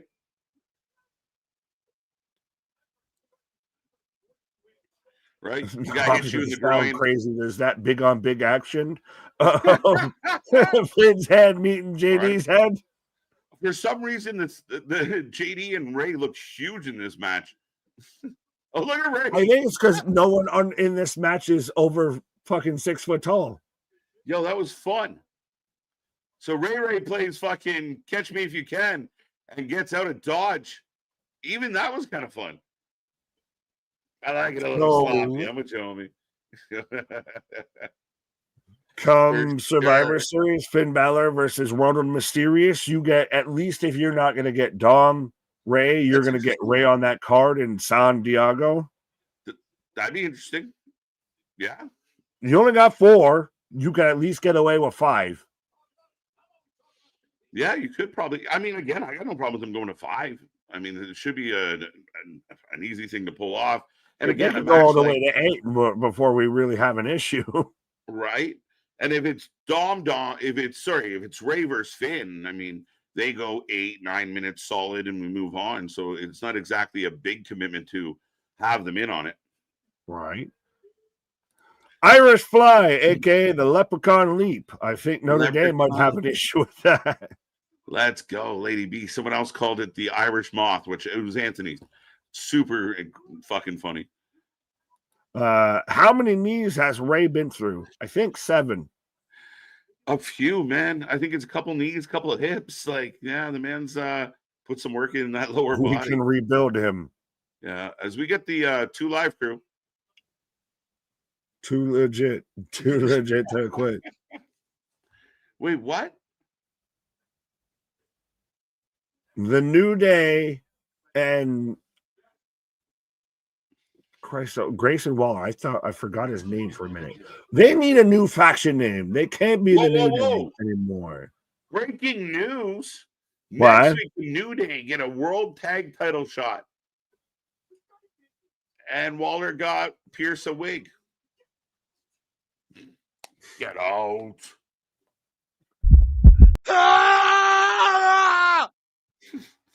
Adam Pierce. You say that as Brock Lesnar's walking through the backstage, and that's everybody that's seeing Brock Lesnar walk through backstage. You just get the fuck out of his way. With Heyman. There you go. Yeah, that's the guy when he's coming down the hallway, you just tuck into a room. Like, no thanks. I don't work here. I've never worked here. I just want to be here with a fucking vest on because it's right. Cool. AJ Lee is currently writing a movie for Dragon Ball Super. I did read that today. That's pretty cool.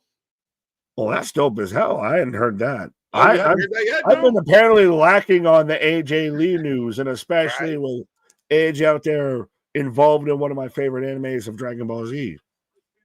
There you go. As here comes out here. Becky. Now you said it, and I agree with it. And I don't know if they've advertised it that we're going to get the advantage match for the women's War Games match on Friday.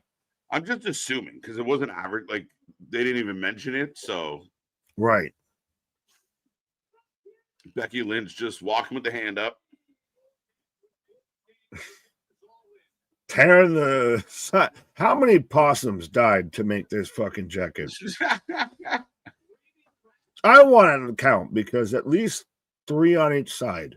So it looks warm as shit. Does it? Does that? What do you mean? Does it? Does that not look warm to you? It's all leather on the inside. That's not warm. I didn't look that close. I just assumed all that fur. You gotta address the attire if you're batting down the hatches, my guy. Right.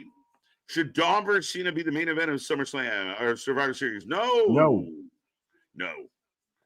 because it's not. Again, it's not like you're gonna get a banger. Like it's gonna be a good match. It's gonna be fun. It's gonna be like the last time they had a match, but it's not.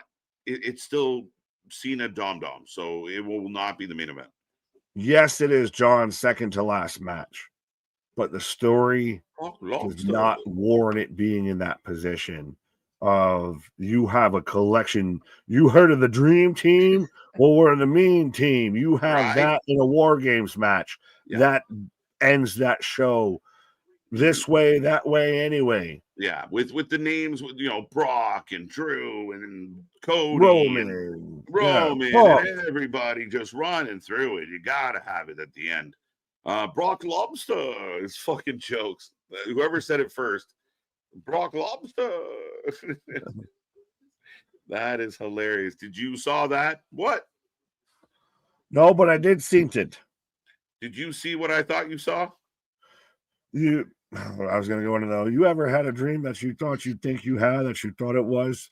As Nia out here with Lash, and again, so all the ladies are coming out. So maybe it set up the Friday match. Yeah, I seen it. You remember? Remember, Bear? Do Pepperidge Farm remembers? I remember. And just huge shout out to Lash Legend out here. She is literally all of 2 to 3 weeks on the main roster, and is out here with, I think everybody else in the match is pretty much a world champ at some point. Right. Yeah. I mean, again, instant kind of jumper into something. And this is something we talk about a lot here on this channel because we see people transition. You got to make people kind of feel important. And I mean, her working with Nia, like Literally, it's like the Twin Towers. Who's going to stop these two women if they want to win a match? Yeah, well, now which fur cost more, Becky's or Lash's? Lash's came fresh off of Chewy. Right. A Wookiee died to make that coat, folks. So I can't do it. Can you do it? Oh, don't worry. That just sounds like the animal that died to make Oscar's coat, because that Snuffleupagus, Right. hippopotamus. And this has been your wrestling fashion update with Big Nick. Yeah. Got right. Brock Lobster. Yeah. Well, most of that, by the way, was in the commercial break, so some of y'all didn't see it. That's the most descriptive, way you got that information. I'll find someone else that will break it down like that, folks. You know all the things. Nia Jax, send help to their household because they need it. Mm-hmm. Why do they have no business? Like, again, Mr. Paul, but I don't. Why? What's the issue? So you mean the ones that have been right around the world heavyweight scene with Nia Jax, and then she brings in a friend to go towards the world tag team scene, which she's been peripherally around. Like, it's one of those, have you been watching? And I don't mean like the past couple of weeks, like the past couple of months. I think Nia, in the sense of what Nia has meant to this division for so long, she has all the business of doing whatever the fuck she wants. No, I'm agreeing with you. I'm saying Paul didn't watch it. Okay. I'm reinforcing what you said. You yell at me, yell back. Oh, yell louder. But no. Go ahead. Sorry, I feel terrible. No, it was on point. No, you're completely right.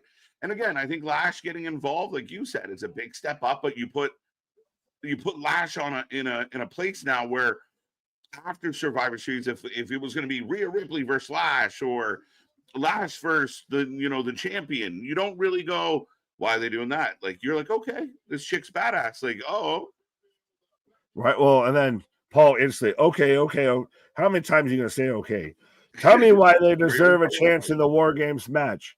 Because it's War Games, because you build a team of, I'm going to hate to say this, but it's the exact same reason why you, KJ, yourself sat there and told me we needed to have a Blood and Guts women's match. Is the same reason we're having a women's War Games match. Right. Because women. But both teams are star-studded. Asuka, Kairi, Becky, Lash, Nia, and again, the Kabuki Warriors having fun as your new tag champs. And Asuka's been good. Asuka's been solid. Kairi doing well. And again, good wrestling matches come from these bookings. So there's your heels. This is taking forever. Sorry? This is taking forever. I'm like, can we hurry up?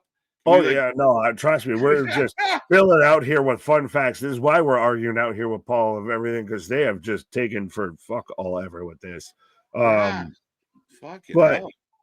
Fun fact, I believe Asuka's been at least a champion, if not a world champion, in every decade she's been in WWE. That's pretty cool. Like I said, fun facts, Snapple facts. That while we figure out this fucking promo. Snapple facts. Or Apple Jacks. That used to be a thing. You had the glass Snapple. Yeah. But Becky's doing Becky right now, folks. She looked like she cut up a fucking tauntaun to live inside it.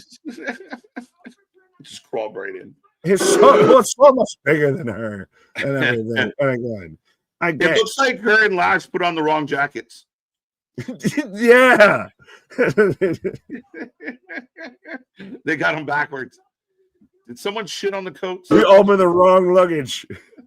Oh, well, that's what this segment feels like. And I know it's supposed to get booze, but there's long in the tooth. That was just the entrance, and she started talking 10 seconds ago. Yeah, my God. That's hilarious. I agree. Like, it feels like a long segment. She just started. And that's why, no, it took so long that I don't give a shit what she's got to say. Like, I'm great to #1 Sports Illustrated. Right? Anyone else want to AI write Becky's promo right now? Because this is kind of what it feels like. Right. Well, it's just like this could have been a backstage segment. Not looking good though. At Survivor Series of this is where you can establish of why this team's going to beat everybody. Right. What's unless this is like you said, of this is setting up who takes who's the advantage match to later this week. Yeah, I would think so. What's Becky's obsession with AJ Lee? I think it genuinely started from the idea that their husbands had issues and then she stepped in. But kind of like AJ said on Friday is now that I've been dealing with Becky, it's more than just, you're being a pain in the ass to my husband. I now don't like you. So it kind of bled together. It's not even like Becky's obsession. They're kind of obsessed with, hooked on each other.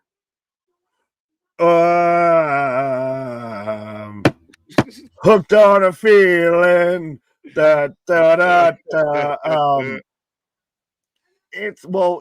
Any male can attest to this.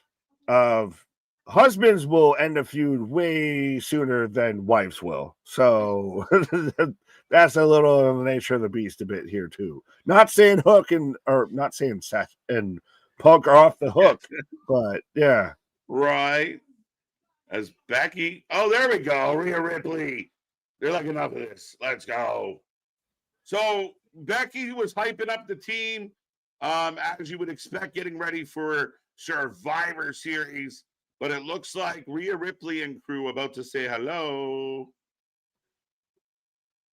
Is it a thing with Rhea? Of every time this year she's got to be Rip Hamilton? I think so. I think she should just have it as her gimmick forever. It's like her thing. Just always comes out with like a 13 jersey from the Pistons. Yeah, just never not wear it. Sky, let's go. Now, how did you feel about it? Was like the my friend is better than your friend kind of vibe with Alexa and Charlotte versus Io and Rhea. I like those. Who can hug who better? Right. I like those fun little organic moments. We've seen it with Punk. We've seen it at times with Sammy popping the bloodline. Charlotte out here living her youthful life. Charlotte out here looking for that fourth divorce. Is Charlotte stealing Sol Ruka's gimmick? What is up? I don't know. You sat there. There was Rhea that was just getting the best view of anybody out there on Charlotte. Like all of a sudden, Charlotte went from wearing like dresses nonstop to like, I'm Sol Ruka's sister. I'm cool. Charlotte's in her Miley Cyrus kind of phase of, so I put my hands up. Here's AJ Lee. Light it up. Dead bodies everywhere. We love you, right, AJ Lee, but give Nikki sour puss reactions. I mean, it's a valid question, MDB. I don't like Nikki. Truly, one's talented and one ain't. I think I'll be honest. I'm not a big AJ Lee fan. I think she's okay. I think she was good. Okay. I'm not, but I just don't like Nikki. No, you're fine with that because I'll say this: that's a part of why I like AJ so much is because she was the fucking rose that grew out of the concrete of the Divas era, and Nikki Bella is the concrete of the Divas era. A little bit with me. That's the thing is one's the antithesis, one's the opposite. And I think truthfully, I missed a good chunk of AJ's run. Like it wasn't a real. I wasn't really dialed in when AJ was doing her thing. So I don't fully get all the fucking hype and buzz. But she's good. She's a good talker. I know the work she's done, but yeah, I don't like Nikki. Did I mention I don't like Nikki? I was gonna make up, so I'll say this, and it's an AJ line, so don't be mad at me. I said it back at her. With certain people, with AJ Lee was talent sexually transmitted because she's with Punk. That people get behind her because she's with Punk. Yeah. I mean, again, it's kind of You get to play into all the little, now you're with Seth and you're with so-and-so and your guy doesn't even work here. Yeah, you can't see him anymore. Oh, that was good. But this is, to me, 1A and 1B on the mic when it comes to the women's division of AJ Lee, however much she is around, versus Becky. Those are the two that are on the best on the mic. This is a tit for tat, a toe-to-toe. Yeah, and AJ's definitely given us like crazy unhinged AJ tonight, opposed to like sweet, I'm happy to be here AJ. So it's a different vibe from her. But still, just look at this team. And just one little, two little top star, 3 little, 4 little, 5 little top star. I'm stuck on Sharuka. Sharuka here. As all house breaking loose. Yo, there was the brief moment. And AJ fucking Lutez. Pimp down. Panther the 2, pimp in distress. I am aboard, Damon. As Lash annihilates Io. Now, question. Equality and equity. Yes. Would you have done this and tonight opposite of what you did last week?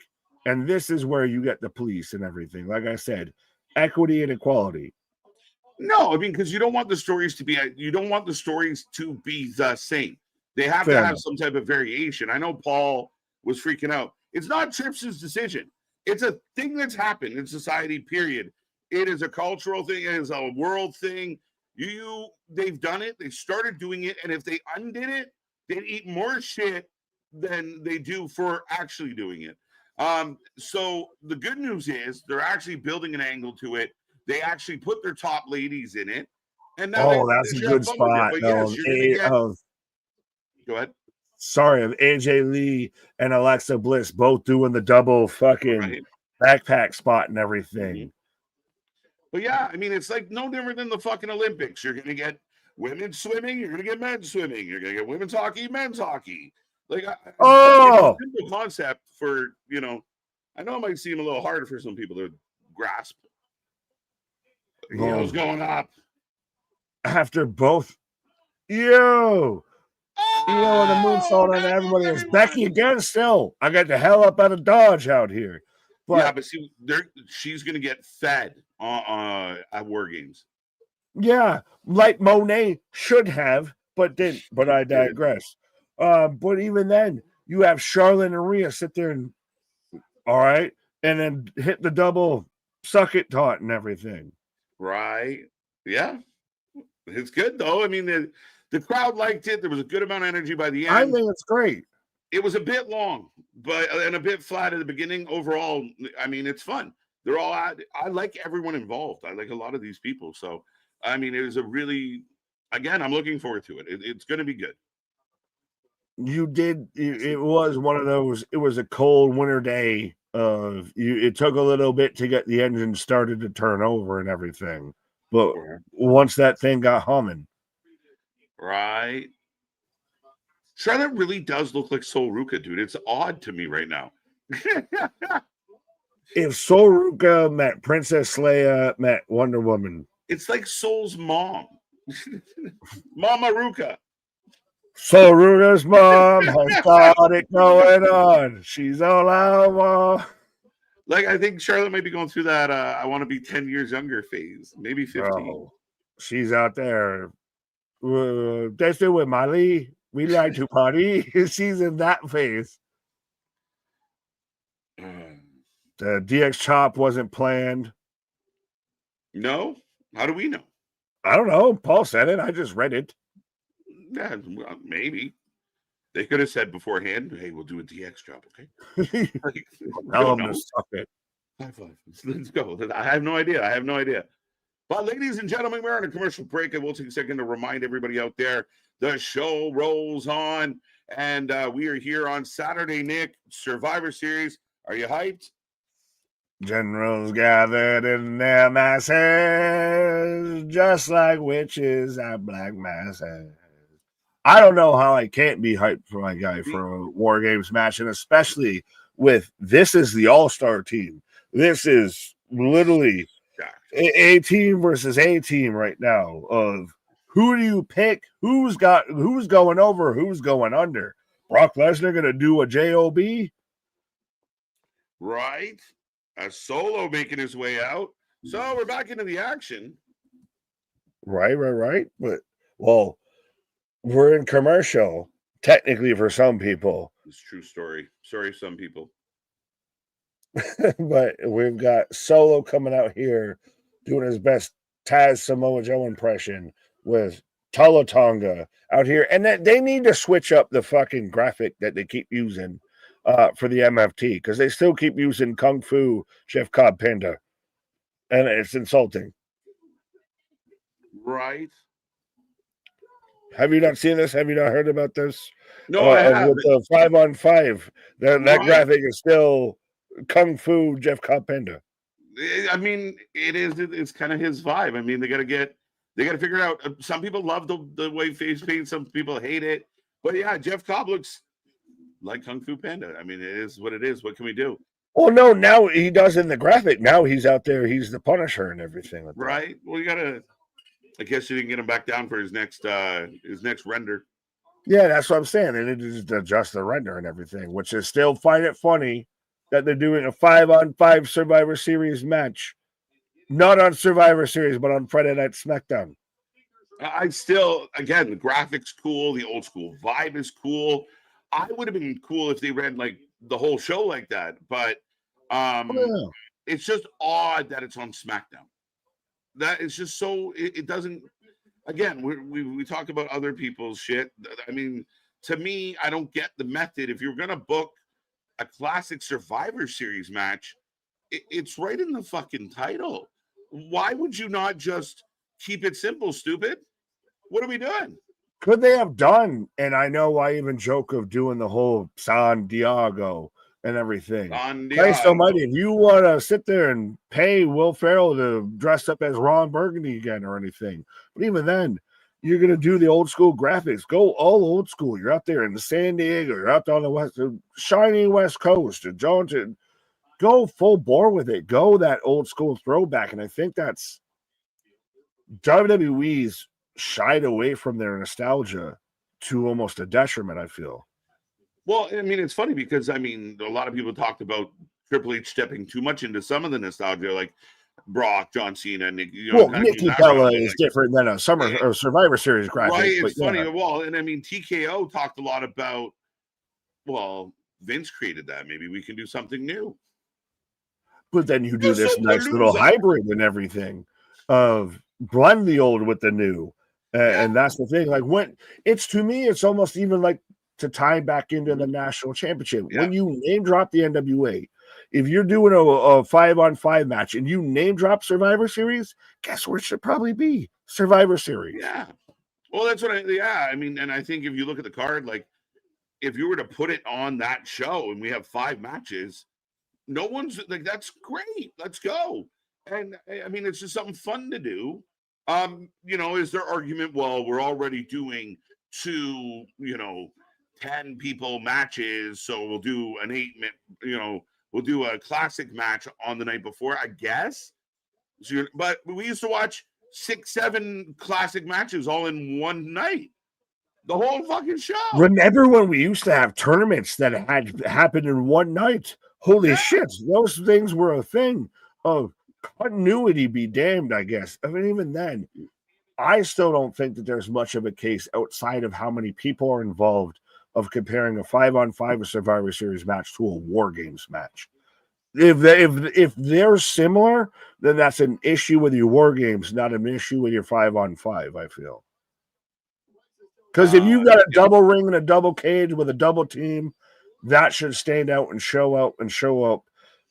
Because that's what the show's about, than a 5-on-5 elimination match. Yeah. Yeah, I mean, again, you got a good point. And I mean, it's such a weird little thing. And maybe we're overthinking it, but at the end of the day, Why? Well, that is, I worry because I think some people over there that get paid the buku money and everything aren't thinking it. Yeah, fair enough. I've always wondered, how do I get that job that just determines, like, red M&Ms and blue M&Ms get split up instead of they can fucking coexist and everything and get paid millions of dollars for that bullshit job. How do I get that one? How do I get that one? How do I determine if the MFTs have white on black face paint or black on white face paint?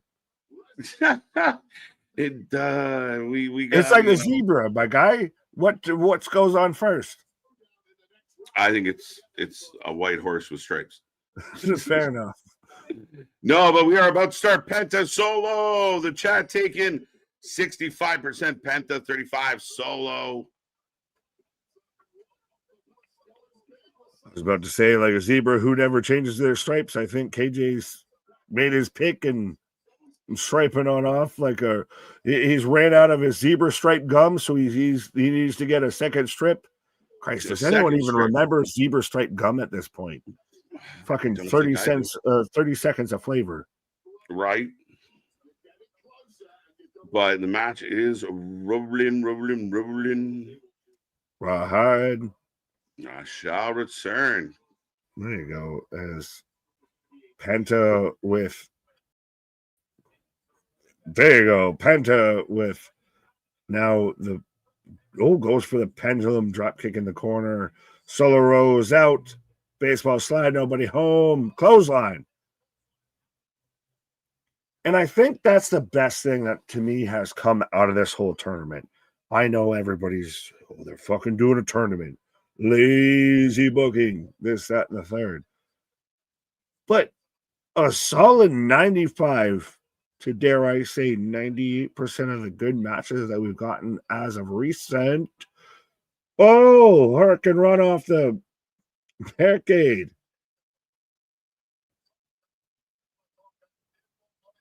Tyler, you were right there. You didn't do nothing. King Kong didn't do shit. As everybody down, please don't tell me this is how we're going to commercial. This is an awkward way to go to commercial. As we go to commercial, as I was saying, that's maybe not the best example to fucking lead off with, but how the vast majority of all of these last time is now tournament matches have been really good matches. Like, despite even, Zack Ryder came back or Matt Cardona came back as Zack Ryder, even though it said Zack Ryder was dead. Was it a good match? Cool. Okay then. Dolph Ziggler, Nick Nemeth came back. Was it a good match? Cool. Oh, he lost? Still good match. Like, I don't think that there's been a real fault in this. And I know on one hand, is this the best way you capitalize on the end of John? And I think it's kind of at this point, everything we've been through, what else are you going to do? What else would be the alternative?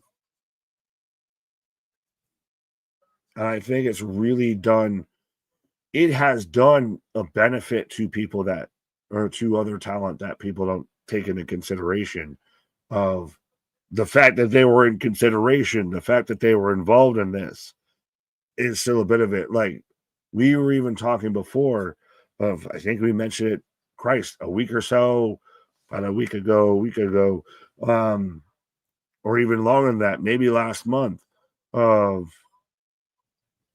it doesn't almost matter at this point who faces John, because you're facing John Cena in his last match. It's kind of like, do you remember who was Kobe's last game? Who was Jordan's last game? Is anyone going to remember who's LeBron's last opponent? Or are you going to more remember what they did in their last game, kind of thing? So that's where it gets that interesting conundrum here. But Christian, what up? Safit, what up? As we are on a commercial break, or coming just out of a commercial break, Paul, Triple H, TKO are robbing us. Now, first off, can you say they are robbing you when you have to actively choose to spend your money there. That is advantageous and completely the opposite of the definition of robbery, I feel. I think the robbery term is when someone forces you to come out your money, come out your funds and everything. They just set a price point. Yo, Now, Penta's pulled. Penta can't compete. what the fuck? Voice beyond, I guess, what the hell? What happened? What happened, Wayne? What did I miss when I was pantomiming and pontificating that moved Penta out of this? That's gets scary, though, too, because we just got Penta and Phoenix out there with AAA of the Lucha Bros. What happened? What happened? Someone let me know what happened.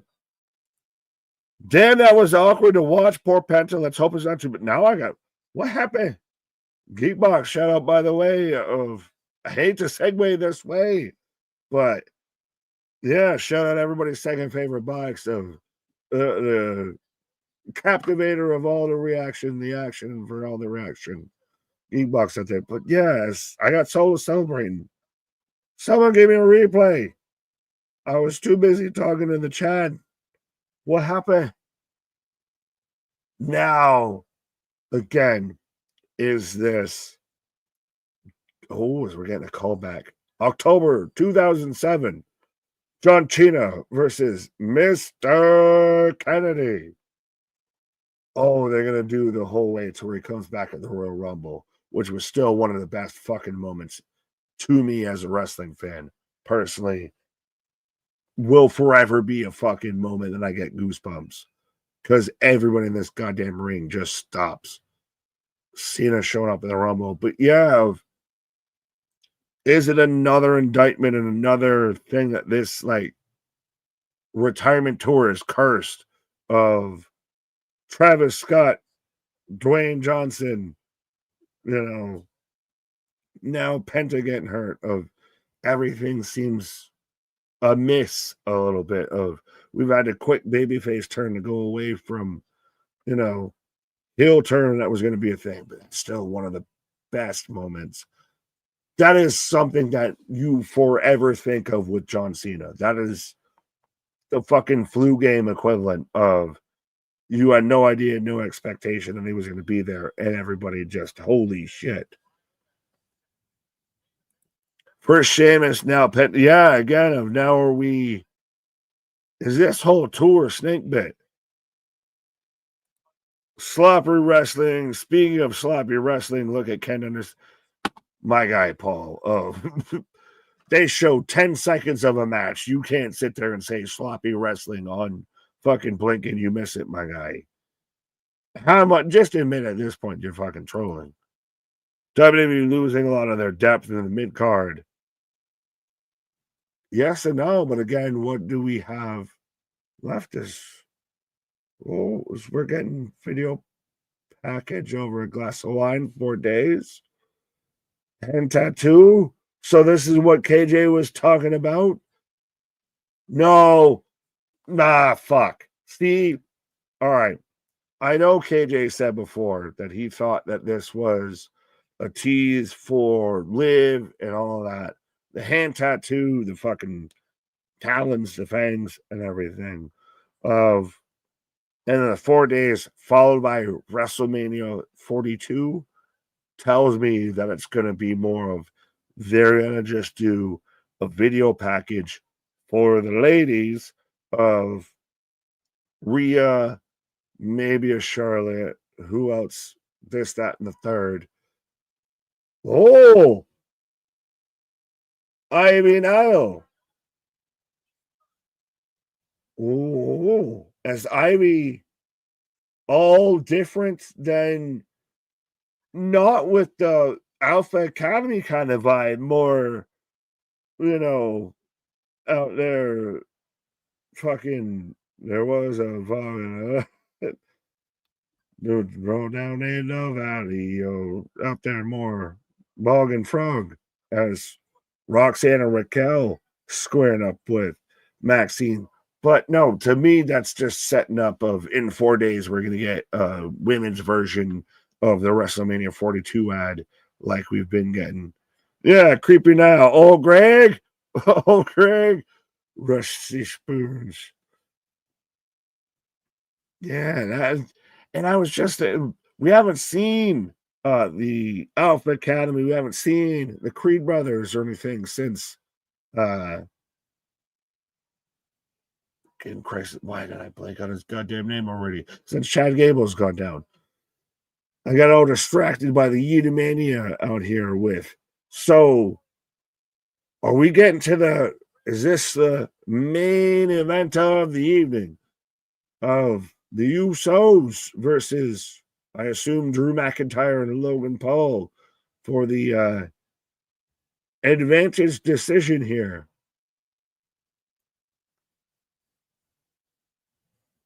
Jamie, respect for you, about to have a kid on the way. I expect you at least get acclimated to, like, they're not as annoying, but I digress. Ivan versus Maxine. Honestly, I'm not opposed to it, and I think it's a nice little way to refresh and kind of bring a new, like, we were here, but we can be here okay with it. With the women's IC belt, and that's kind of the new division there. And when's the last time we done seen some Ivy Nile? Lesnar's gonna kill you. Is it? Yeah, well, as we still said he was gonna be here. I don't believe he's in this match, but he's allegedly gonna be here. Does I need to call? But I'm telling you, if we're gonna end this show with absolute fucking chaos. Oh, this is gonna make me wish that this was the actual last thing we saw before we go into the Survivor Series. Of you're gonna have them just go hell for leather, and then that'll just be. I can already see the video package of all the chaos of the two shows. General's got it in their masses. Eat the baby. Excuse me. That almost sounded worse because of my pause, but yeah. Eat the baby. Not the baby. Not the mama. Oh no, Jey Uso threw the baby. No. Threw the baby out with the bathwater, which is what I think most fans are doing with Jey. Excuse me.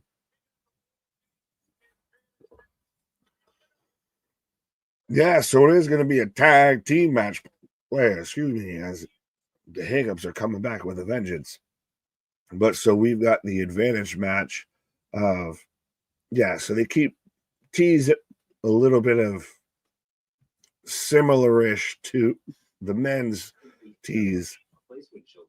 But I think now with showing the hands, showing the tats, speaking of showing the backs and flats and everything, but yes, I think your 4 days is a tease towards a WrestleMania 42 vignette or advertisement with Rhea and Co. But yes, we've got a tag team match. Oh, you think in 4 days they're going to give us another WrestleMania? Mm-hmm. Oh, so it's not like a wrestler. No, well, because while you're on your pause, the time. one that we got was the hands with the tats and the claws and the wine and no sexism. So the women get a package just like the men, just like how everyone bitches that the women get a War Games just like the men's. But we've got a tag team match like you predicted. Pretty much almost spot on of you at least call the Usos and then interchangeable on the heel team. Yeah, and we saw Logan Paul trying to get out of it. He didn't want to get into it. He'd rather just cheer on, one of the Brawns, but it's going to be Drew McIntyre and Logan Paul taking on the Usos. Should be a fun match. Should be entertaining. The winner gets the advantage. I'm leaning heels. It's better when the heels have the advantage. So I think the heels take the dub. There's probably going to be a melee to go off the air. There feels like a lot of time on the clock, Nick. We've got roughly around a half hour, if not. Again, they can go an hour, they can go 45 minutes if they want. And also, to me, a bit of the advantages depend on how you think they go with this side and that side and everything, and which team goes over. And again, I really wish almost at this point that wasn't a SmackDown, because like the way I foresee them ending this is the way what I want to be my last image before I go into war games of them. Like almost even with the NYPD, that's almost kind of what I wanted my last image to be going into this match. I mean, that's a fair argument. I think they're going to try and do something.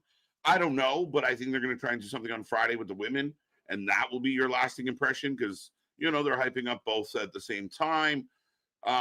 Maybe you argue that they, Raw, they sell us on the women's, and then Friday they sell us on SmackDown. I don't know if it being taped matters. Well, my guy, we still have allegedly, and the chat brought this up too, we still have Brock Lesnar to show up. Yep. Brock Lesnar got to throw motherfuckers from pillar to fucking post out here. Well, we saw him. We know he's walking around the building. So I guess post-match he has a segment? That's what I'm wondering of that. To me, I feel this match, whoever wins at this point, right? Honestly, whoever wins, this is going to end with calamity and chaos afterwards. And that's going to be pretty much your whole video package. Like I can already see generals gathered in their masses, Roman fucking spearing NYPD through a barricade. Right. Bork lobster. No, again, I think that sounds very reasonable, very likely. It makes a lot of sense. So, again, we'll see. I mean, we're going to figure out the ladies' advantage. Oh, as I got Stephanie Vacour, who will be, kind of overlooked maybe a little bit in all this other stuff. But Stephanie versus Nikki, not talked about a lot, though we are getting a nice little package here.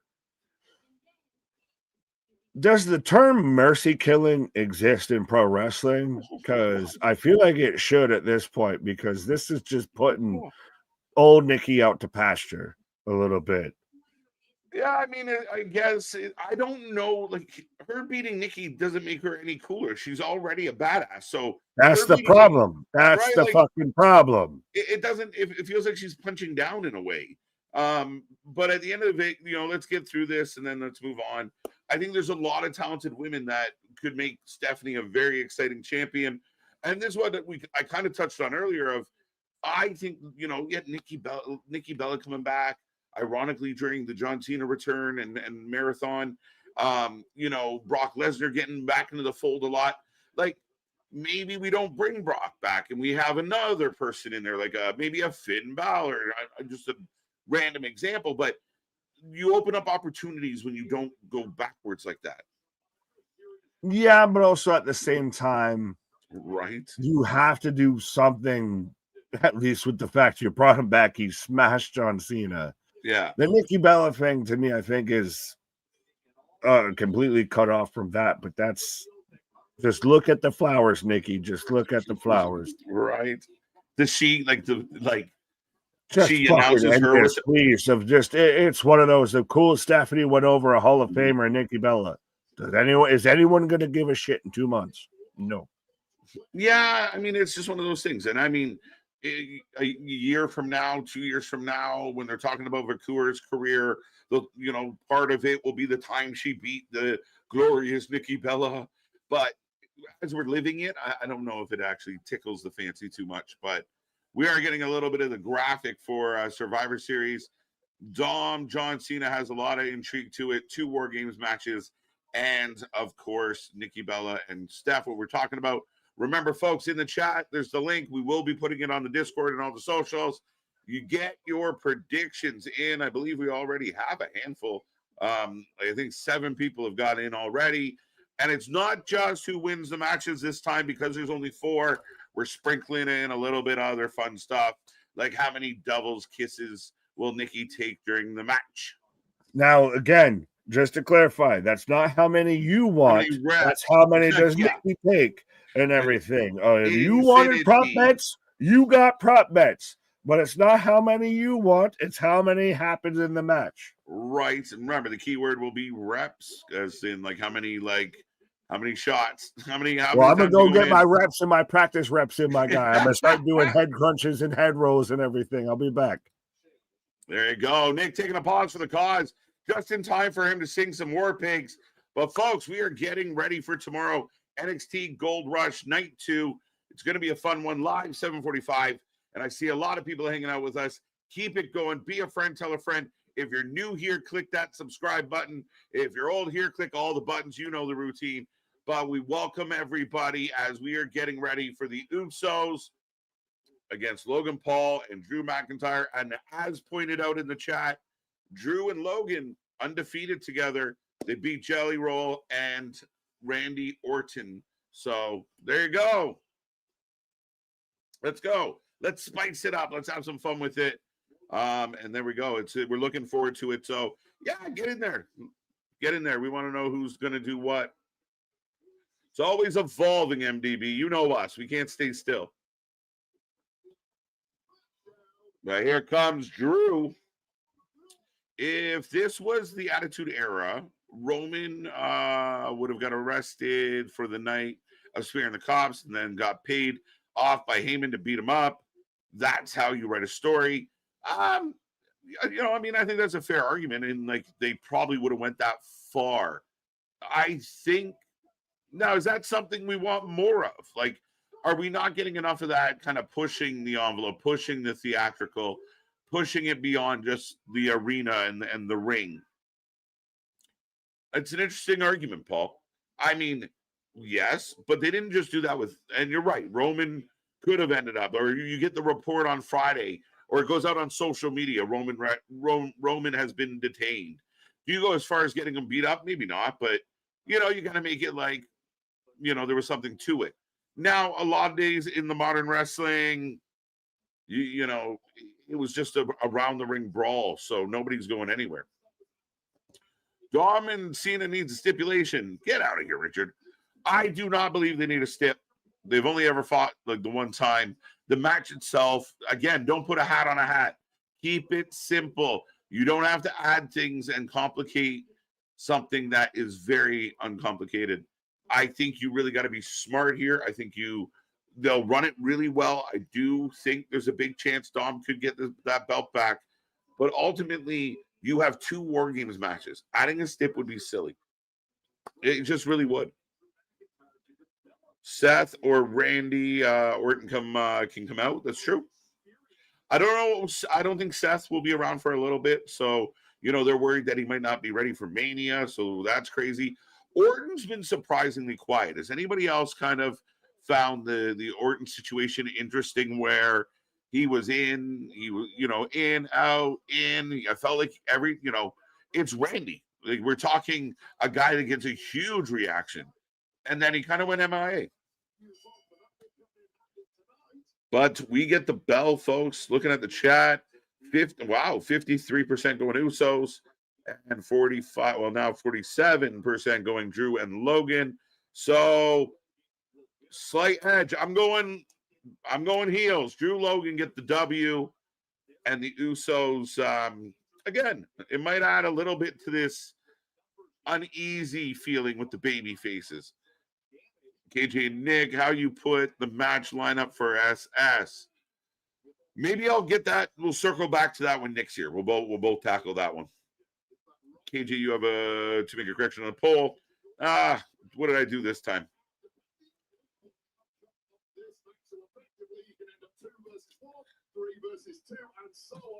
Bum, bum, bum.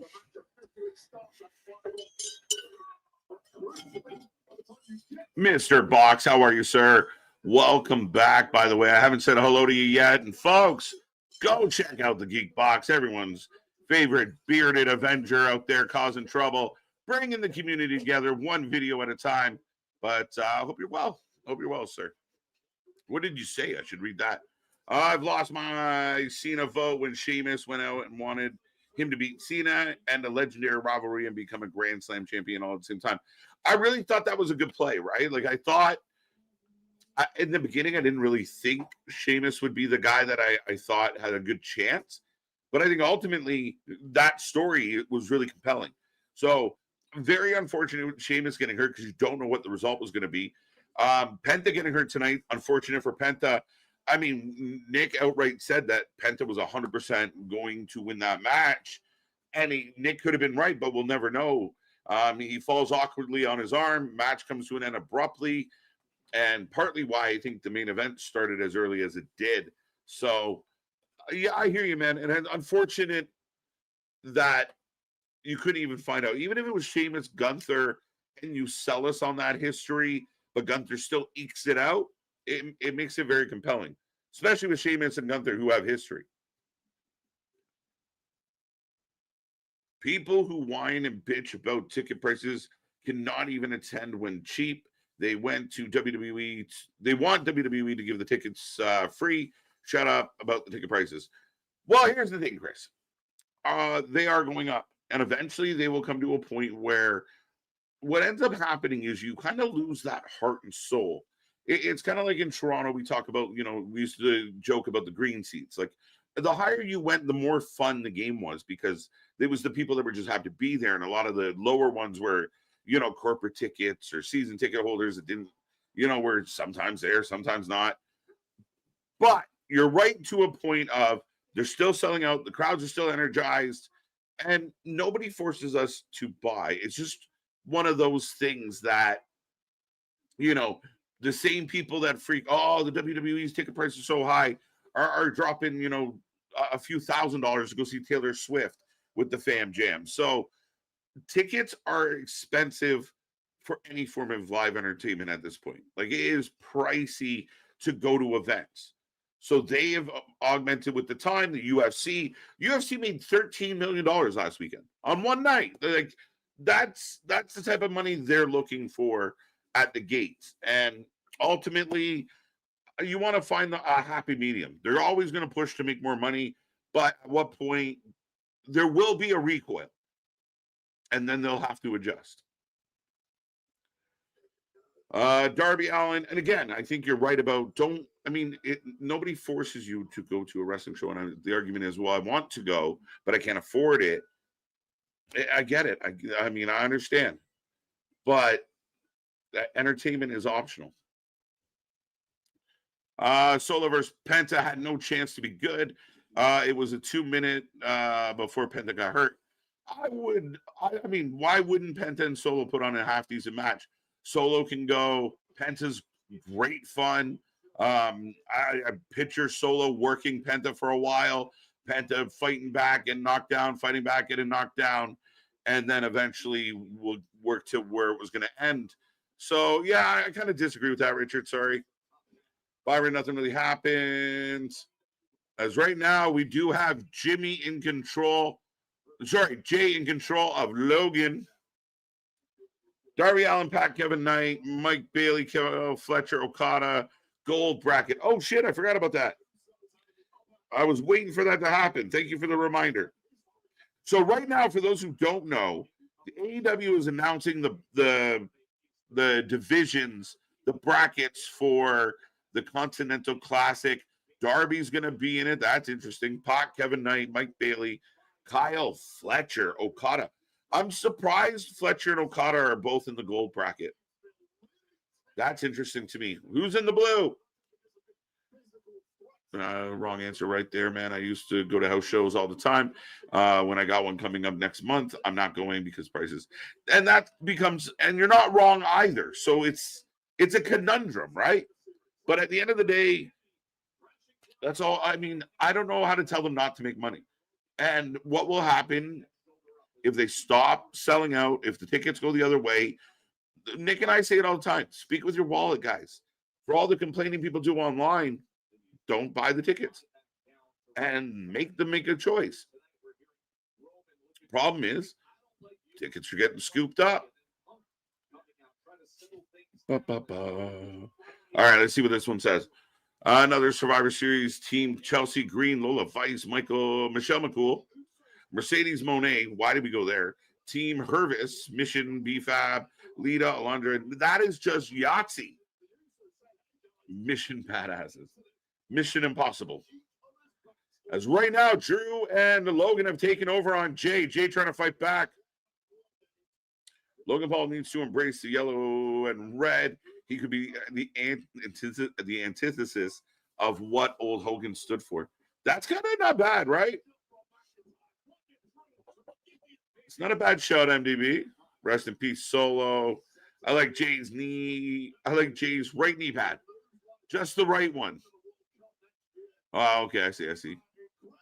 Suplex from Drew. Jay in trouble here, folks. Personally, I wanted Solo and Gunther because they had a good match at NXT when Solo was actually a good wrestler. Yeah, I don't, as we saw, Penta had to go. So I'm not that worried about Gunther Solo.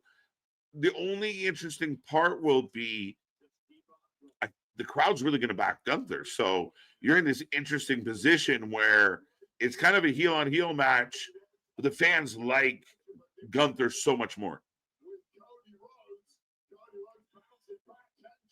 Jay and Jimmy don't wrestle like they did in 2023. They wrestle like two singles guys. Yeah, I don't buy that, Richard. Sorry, I don't want to disagree with you like just straight up like that, but yeah, I mean, that to me is looking for that's fool's gold. It's just, there's not gold in them hills. As Logan breaks up the tag, we I don't know. It feels premature. What was the trash going on between Jay and Logan? They're sloppy. All right. I'll keep an eye on it. Paul. Again, I think people are kind of swinging. The first Survivor Series team that Nick Aldis, Wade Barrett, William Regal. We'll just go all the British Invasion. Bulldog Dynamite, one of my faves of all time. Jay botched that shit. There you go. Doesn't help the case, right? We like a little sloppy. Come on. That sloppy jaw. Ooh, we're good. We're good. Where's the button? We got to Would you like butter on that, sir? What the fuck? This show felt odd from the beginning. It needed something else after the Rey match. You're not necessarily wrong. It's been a weird night. And like there's stuff like Drew just chucks Jay as we go to a commercial. Yeah, it's funny. It's got a weird vibe to the night. Like I felt like around the women's segment, it kind of dipped out a little bit. Like I said, it felt like the entrances went forever. Then you get the entrances and commercial, and then it just felt long. And I kind of took me out of it a little bit. I thought the Rey match was good, like you said. Like you needed something after it. It very go home showish though. A lot of build, obviously for War Games. We're getting Stephanie Vancouver packages. We've had odds and sods here tonight a little bit, but you got a very valid point there, Richard. I want that jersey. What are you talking about? I want that jersey with the one on it. Logan gets it. Give this guy a medal. Give him credit. People got to give him credit. Logan Paul is good, but people seem to forget that he's also still new and he wrestled. It's that, break every second of his performance down because we don't like him. So we want to prove every time he fucks up, it's proof and only strengthens my argument that he doesn't belong, that he's shit, he's terrible. That's what I feel like it is, Geekbox. I feel like it's just watching it through a microscope. Will he make mistakes? Yeah, because again, he's not regular enough. I would like to see him pick it up and be a little more regular. And, but there's plenty of people out there that can't perform the way he does. Speaking of people that Speaking of irregular, and I guess wish you performed better or whatever. I don't know. Metamucil, my guy. I'll defecate all over myself. I don't know. That's what. Welcome back. That's a great that's hello. terrible to come back. As we're in commercial of Logan Paul and Drew McIntyre just working over Jay in the corner here. Right. What's goes up? Giving stay home, not go home. No, I still think we're going to, at the end of this, end with chaos and calamity. Like, this is still a little bit of placating and placeholding. Right. Of that, honestly, Placating though. does who has the advantage in the match even determine who you pick wins the match? Yeah, I mean it's an advantage because somebody's got to go Well, first. yeah, but still, And it tells the story differently, and yes, it could be a factor. However, that all being said, usually it doesn't. Like, not could, but is. but at the end of the day, I mean, you got a tag team match between the Usos, Logan Paul, and Drew. I mean, that's pretty fucking good. Yeah, I mean, this is a pay-per-view match onto itself right now. Right? A little bit. Look, they're doing the double flex. Is that a tag team going forward? Look at these two. Come on. Drew? Well, where's the comments about sloppiness now, folks? Where's the applause when that happened? Who's sloppy jalopy are we getting mad at now with this? What? Right. Did I miss a thing of who's sloppy and who's not? I think Jay botched up a little. I'm going cross-eyed trying to watch both. But but again, I think people are a little hypercritical when it comes to guys like Jay or Logan. Like, they're so badly want them to fuck up. If I don't like a wide receiver on my team, I know all his bad routes. Yeah. If I don't like a forward on my team, I know when he should have crashed the net and he didn't, and everything like that. Right. But I'm looking for somebody to fuck up. I can find a way they fuck up. As Jimmy gets the hot tag and is on fire, but I mean, again, you might not like the wide receiver, but do you not cheer? Like, if he gets a touchdown for your team, do you just sit there with your arms folded? But that's the thing with wrestling. That's that right? For sports teams, yes. For wrestling, no. Big kick. My guy didn't catch the ball, so fuck you. Right? Like, fucking MDB nailed it. MDB Loki hates Keon Coleman right now. I'm just confused, sir. Of you were our early second round pick after we traded out of the first round for you, and now you're on a two game sabbatical as you're supposed to be that guy, and you couldn't beat out Khalil Shakir.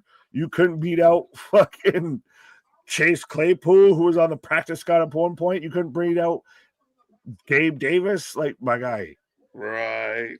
Sorry, I went on a tangent. Yeah, like, way to hit a nerve, MDB. I know. Oh, yeah, no. Sometimes when you talk about a Bills and you stomp on a Buffalo, my guy. Too funny. I mean, again, such an up and down squad. Oh, blockbuster. Nice one, too. That looked. Now, still, top 5, top 10 AW roster. Paul's calling you out. There's no way.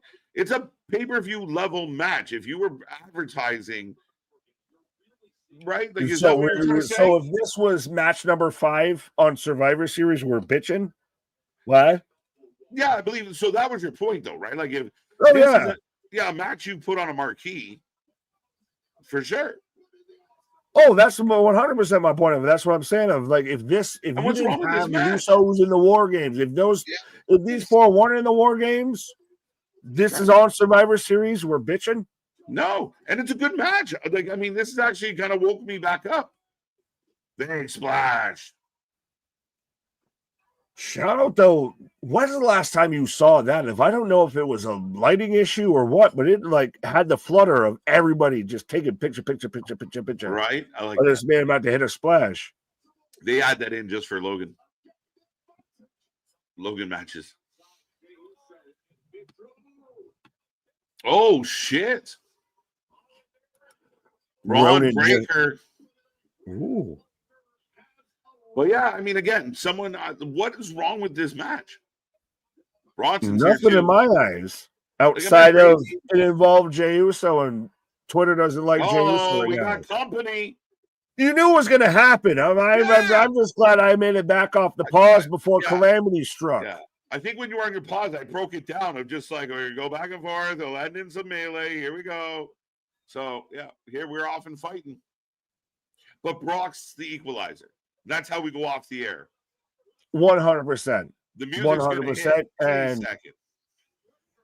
And I'm not going to name the content creator, but I will say that she didn't deserve, respectfully, the amount of backlash that she got of, because she sat there and pointed out of, if you watch Full Gear, you might have been entitled to some form of compensation. And instantly everybody just went at this person over, oh, well, you liked this, so boo, you have no opinion. Shut up. Logan gets the pin. Logan gets the like you said, though, heel gets the advantage.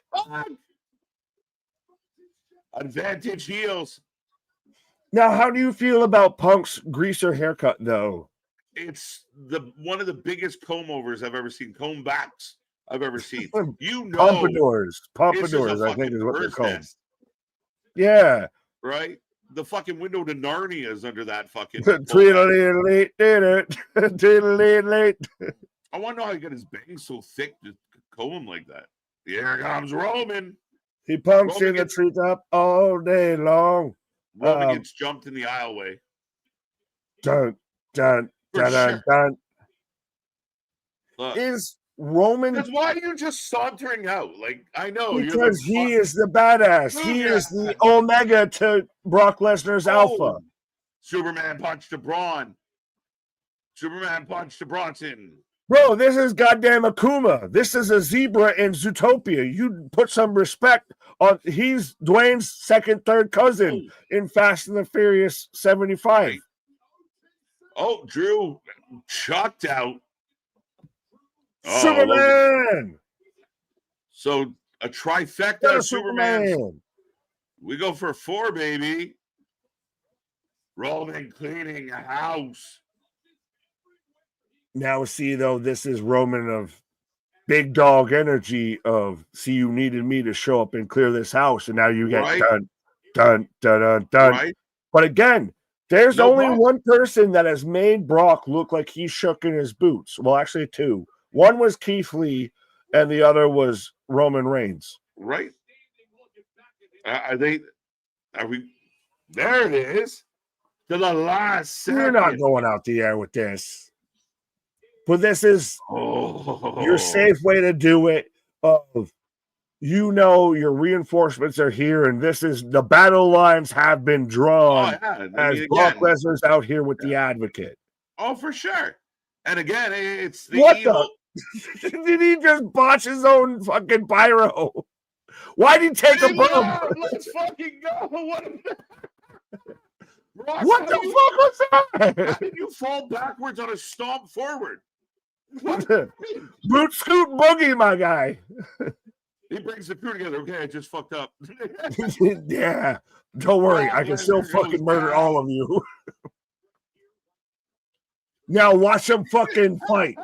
Watch Brock and Roman. So these are your general and your general. Yeah. Jon Snow. Winter has fallen. Winter has motherfucking come right now. Pause. Okay. They're milking. Yes, hyping them up. The battle lines have been drawn. They're milking. Cross the line. It's pretty cool, though. Good energy. What? Just throw hands, throw hands, throw hands. I got goosies. I got goose pimples and goose nipples. What? Let's go.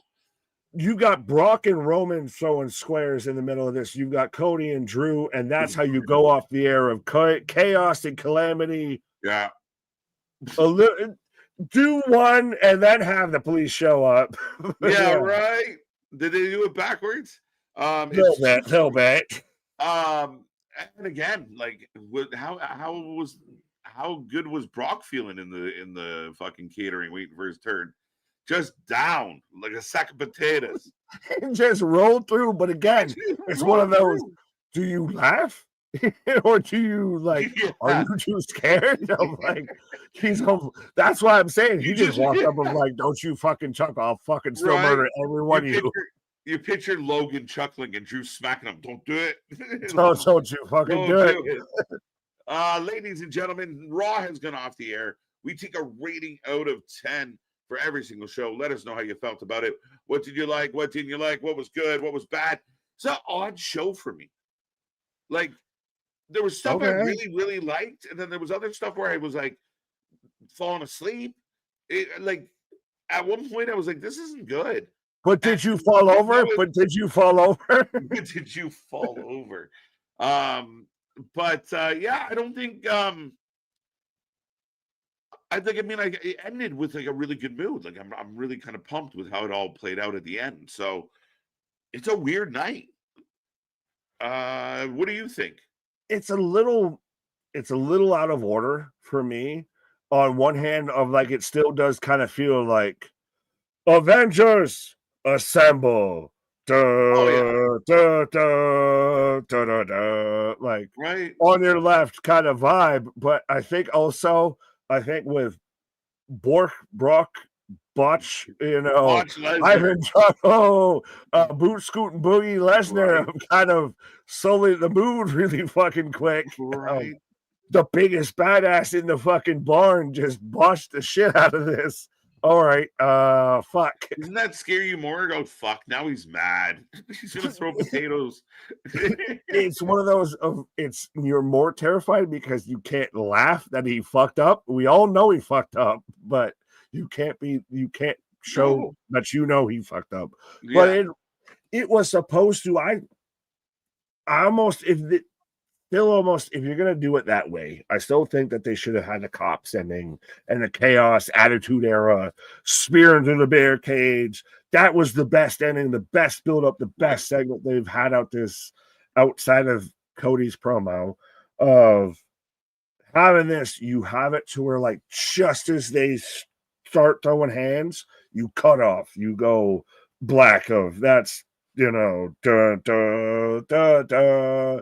Avengers, you got to tune into Endgame to see them fucking actually throw hands there. Seeing them actually go back and forth a little bit and seeing a strong preview of that match.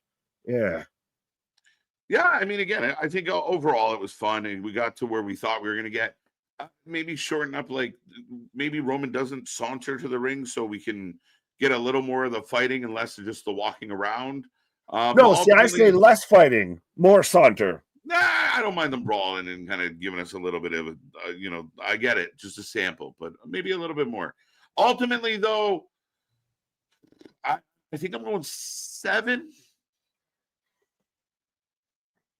Yeah, this is It's a weird show because there was good shit on it. it was good, but not what it should have been. Like it's a good book, but if you're reading it out of place kind of vibe of like it shouldn't be here. You're not Right. bad, but you're in the wrong part. Yeah, like I mean, maybe you're a little bit right. Like, kind of held on to every Brock right to the very last minute, past the fucking the marker. But yeah, I think it was good, but the spots that were low, like I said earlier, like I feel like the women's segment kind of like pulled us down a little. We never bounced back as high as we were kind of in the beginning. Um, but there was good stuff here. Like even Dom and JD was a good match. But yeah, What 7. about we Cena? Did we Cena nudge it over to is he that half a point? Is we Cena that half a point that Right, nudges it over for you? right. Just a little tip of the cap there to we Just seen a him. tip, just for a minute, just to see how it felt. But Just right. Feels so wrong just seeing Brock on a team, right? It's just like, yeah, when he huddles the boys together, you're like, I don't know if that fits. no, that's fucking Thanos versus Captain America versus Right. Iron Man right there. That's Superman versus fucking Lex Luthor type shit. If Yeah. I was going to bring up is Roman and Brock kind of are those the parallel? Is that the biggest rivalry? We asked what's Yeah, I think John's so. biggest rivalry. Like, is that Yeah. your OV Crosby? Is that your Peyton Brady? Yeah, I think so because of the kind of, Brock was such a hindrance and then also such a big part of Roman's run, right? So for better or for worse, I think they're highly connected. I think Roman Seth might be that of this generation, but Brock's going to go down as one of Roman's biggest rivals and kind of in that same breath almost. Roman Brock is Rock Austin. I think Roman Fair enough. Seth is Brett Sean. Okay. Yeah, no, 100%. That's spot on. 7 out of 10, 5.5 missed Night Raw. 8 out of 10 says Josh. 7 out of 10. The best around. 7.5 out of 10. 8, 9. Yeah, Brock was funny. Boot, scoot, and botch. Oops. Well, yeah, I took on this one from Lady B though. If these boots were made for botching, and that says what they'll do. Yeah, I wonder if it was like, he just completely missed the heel of his boot. Damn it. It's one of those of again, I more just caught the roll through of like, why you doing a fucking barrel roll? And again, he's just so fucking terrifying of like, right? You don't call him on that. That just happened and you shut the fuck up. Right. It was just funny because he stomped like the way it didn't make sense. It felt like, I don't know, it was all out of sync. Willy Wonka, you gotta go forwards to go back. Yeah, he just fucked it all up. 7 out of 10. I give it a 9. Normally, I would give the review, but KJ and Nick, from my family to yours, I want to wish you both guys a happy Thanksgiving and a thankful for being Christian. Nothing but love. Happy Thanksgiving. So you're gonna say something? I was gonna say Christ, I'm halfway blanking on it. But like Carmelo versus Gunther was a good match. Penta versus Solo was a good match until I watched the replay, and that really just sucks to suck. Yeah, Penta has to give up the match, and it's still. I almost feel like I could watch that replay 10 ways to Sunday and still not fully find where the breakage is. But yeah, it's heartbreaking. You had some really good action, and then it's apropos of Brock is coming out there and fucking takes the one fumble we've ever seen in Brock's career outside of a shooting star press. Right. It was so great until it ain't. Absolutely, Nick. As Roderick, 7 out of 10, 5 out of 10 from for Raw, 0 out of 10, no Trish. Man's consistent. Right. Woman's build was great for War Games. I liked it. I just felt like it took forever. And if it, like you said, it was long in the tooth as it started. We're like, shit, it's already kind of feeling long. Oh yeah, we got literally we were out there dressing out of whose furs whose and everything like that before we even got to worrying about anything with this segment. Who's Mr. Bearded Joseph? Yeah, Shamanahaya. Right, Joseph. Jumping Jehoshaphat is what Brock Lesnar was tonight. Right, 7 out of 10. I hope War Game matches are botch free. No, I don't mind. I mean, we said it a few times tonight. I like it a little sloppy. It doesn't always have to be perfect like a video game, as Nick pointed out. You're in War Games. You're supposed to bump into each other. You're supposed to trip over each other. You go to swing a stick and you hit the guy behind you. Like, sometimes this shit's too polished. People want combat, simulated combat, and then get mad when it doesn't look like super simulated combat. Right. When it doesn't look like Call of Duty, why didn't you 360 no scope his ass? Because that's not a real fucking thing. That's a little bit with it it's just in any match at this point. And you and I are a bit of this I still think some of the Attitude Era, like in ring action, top to bottom, was better in ring action. Now it's just you're under a microscope when you fuck up now with anything in pro wrestling. People are watching every second of everything you do. You could have an 18-minute banger, but you slipped off the second turnbuckle 3 minutes in. Okay. Well, you see, he opened his palm when he threw his punch over here instead of just close-fisted it. So he's a terrible worker. Well, all these people that don't even work in their fucking 9-to-5 life are telling people they're terrible workers. Right. Brock busting it. No, it was not missed by anybody. That is not even by him. He's too big of a man to fall and not be noticed. If he falls in the woods and no one's around, Did it really happen? Someone Yes. still heard that shit. He said an earthquake to let you know. Right. Moxley in the C2. Yeah, we'll hold off, maybe get into that deeper. They did announce at 10 o'clock tonight the 2 brackets for the Continental, and you cannot escape John Moxley. They put him in the motherfucker. Give him a vacation. I haven't seen the brackets because I was on a pause. I was on a staycation vacation for a brief period in time. But I get the feeling the Continental Classic is going to fit with the season its name and Cook, my guy. Of Kyle Fletcher, Takeshita, Briscoes, all this. Yeah, I think we might be simmer sauteing, almost flambeing. That is optimism. Raw felt weird tonight. I'm with Dale, and I don't even know how to describe it to you guys proper. It just felt odd, like not boring, but not exciting. Just kind of there. Bland's not the right word because there was some. I mean, maybe a little bland. I don't know. It was like a wide right, to use a Bill term there. So it was wide white. It felt like the last show before Thanksgiving, Yeah. No, it felt like Thanksgiving leftovers before Thanksgiving happened. Right. No, but it's just that vibe of like, all right, let's get out of the office so we can all get on our fucking planes and get the fuck out of here until Saturday. Fair enough. I've never been in an office on a plane, so get the fuck out of here. These boots were made for Bacina. You already got that one. That's awesome by Lady B.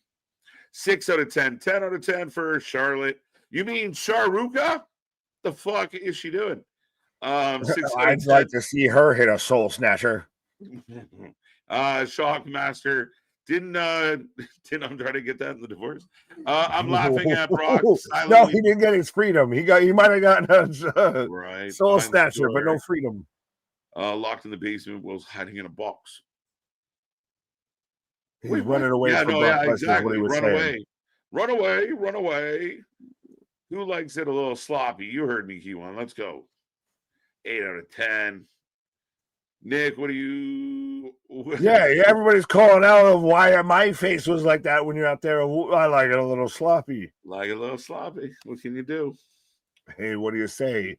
You're one of those. You're the moist maker. What is it there from Friends? The Thanksgiving You've been sandwich. hearing stories about me again, have you? Oh. I heard them all from Bret Hart, my guy. All right, shout out Bret, the Hurt Man Hart. But ladies and gentlemen, that is the show. That is Raw. That is all we got. Back at it tomorrow, 7:45 for NXT. Go check out our Discord. Go check out our shorts, our reels. We are just pumping content out across all platforms. And thank you for making us a part of your Monday. Tomorrow, Gold Rush John Cena will announce the Iron Survivor contenders. Should be fun. I guess like it buttery, like it sloppy, and we're just pushing out content. So says KJ non-stop out there. But our shit is real, our shit is raw, our shit is authentic. When you're talking about that rest, you put about that poor life with it. Would you like butter on that, sir? We would. Have a good see you on the flip side.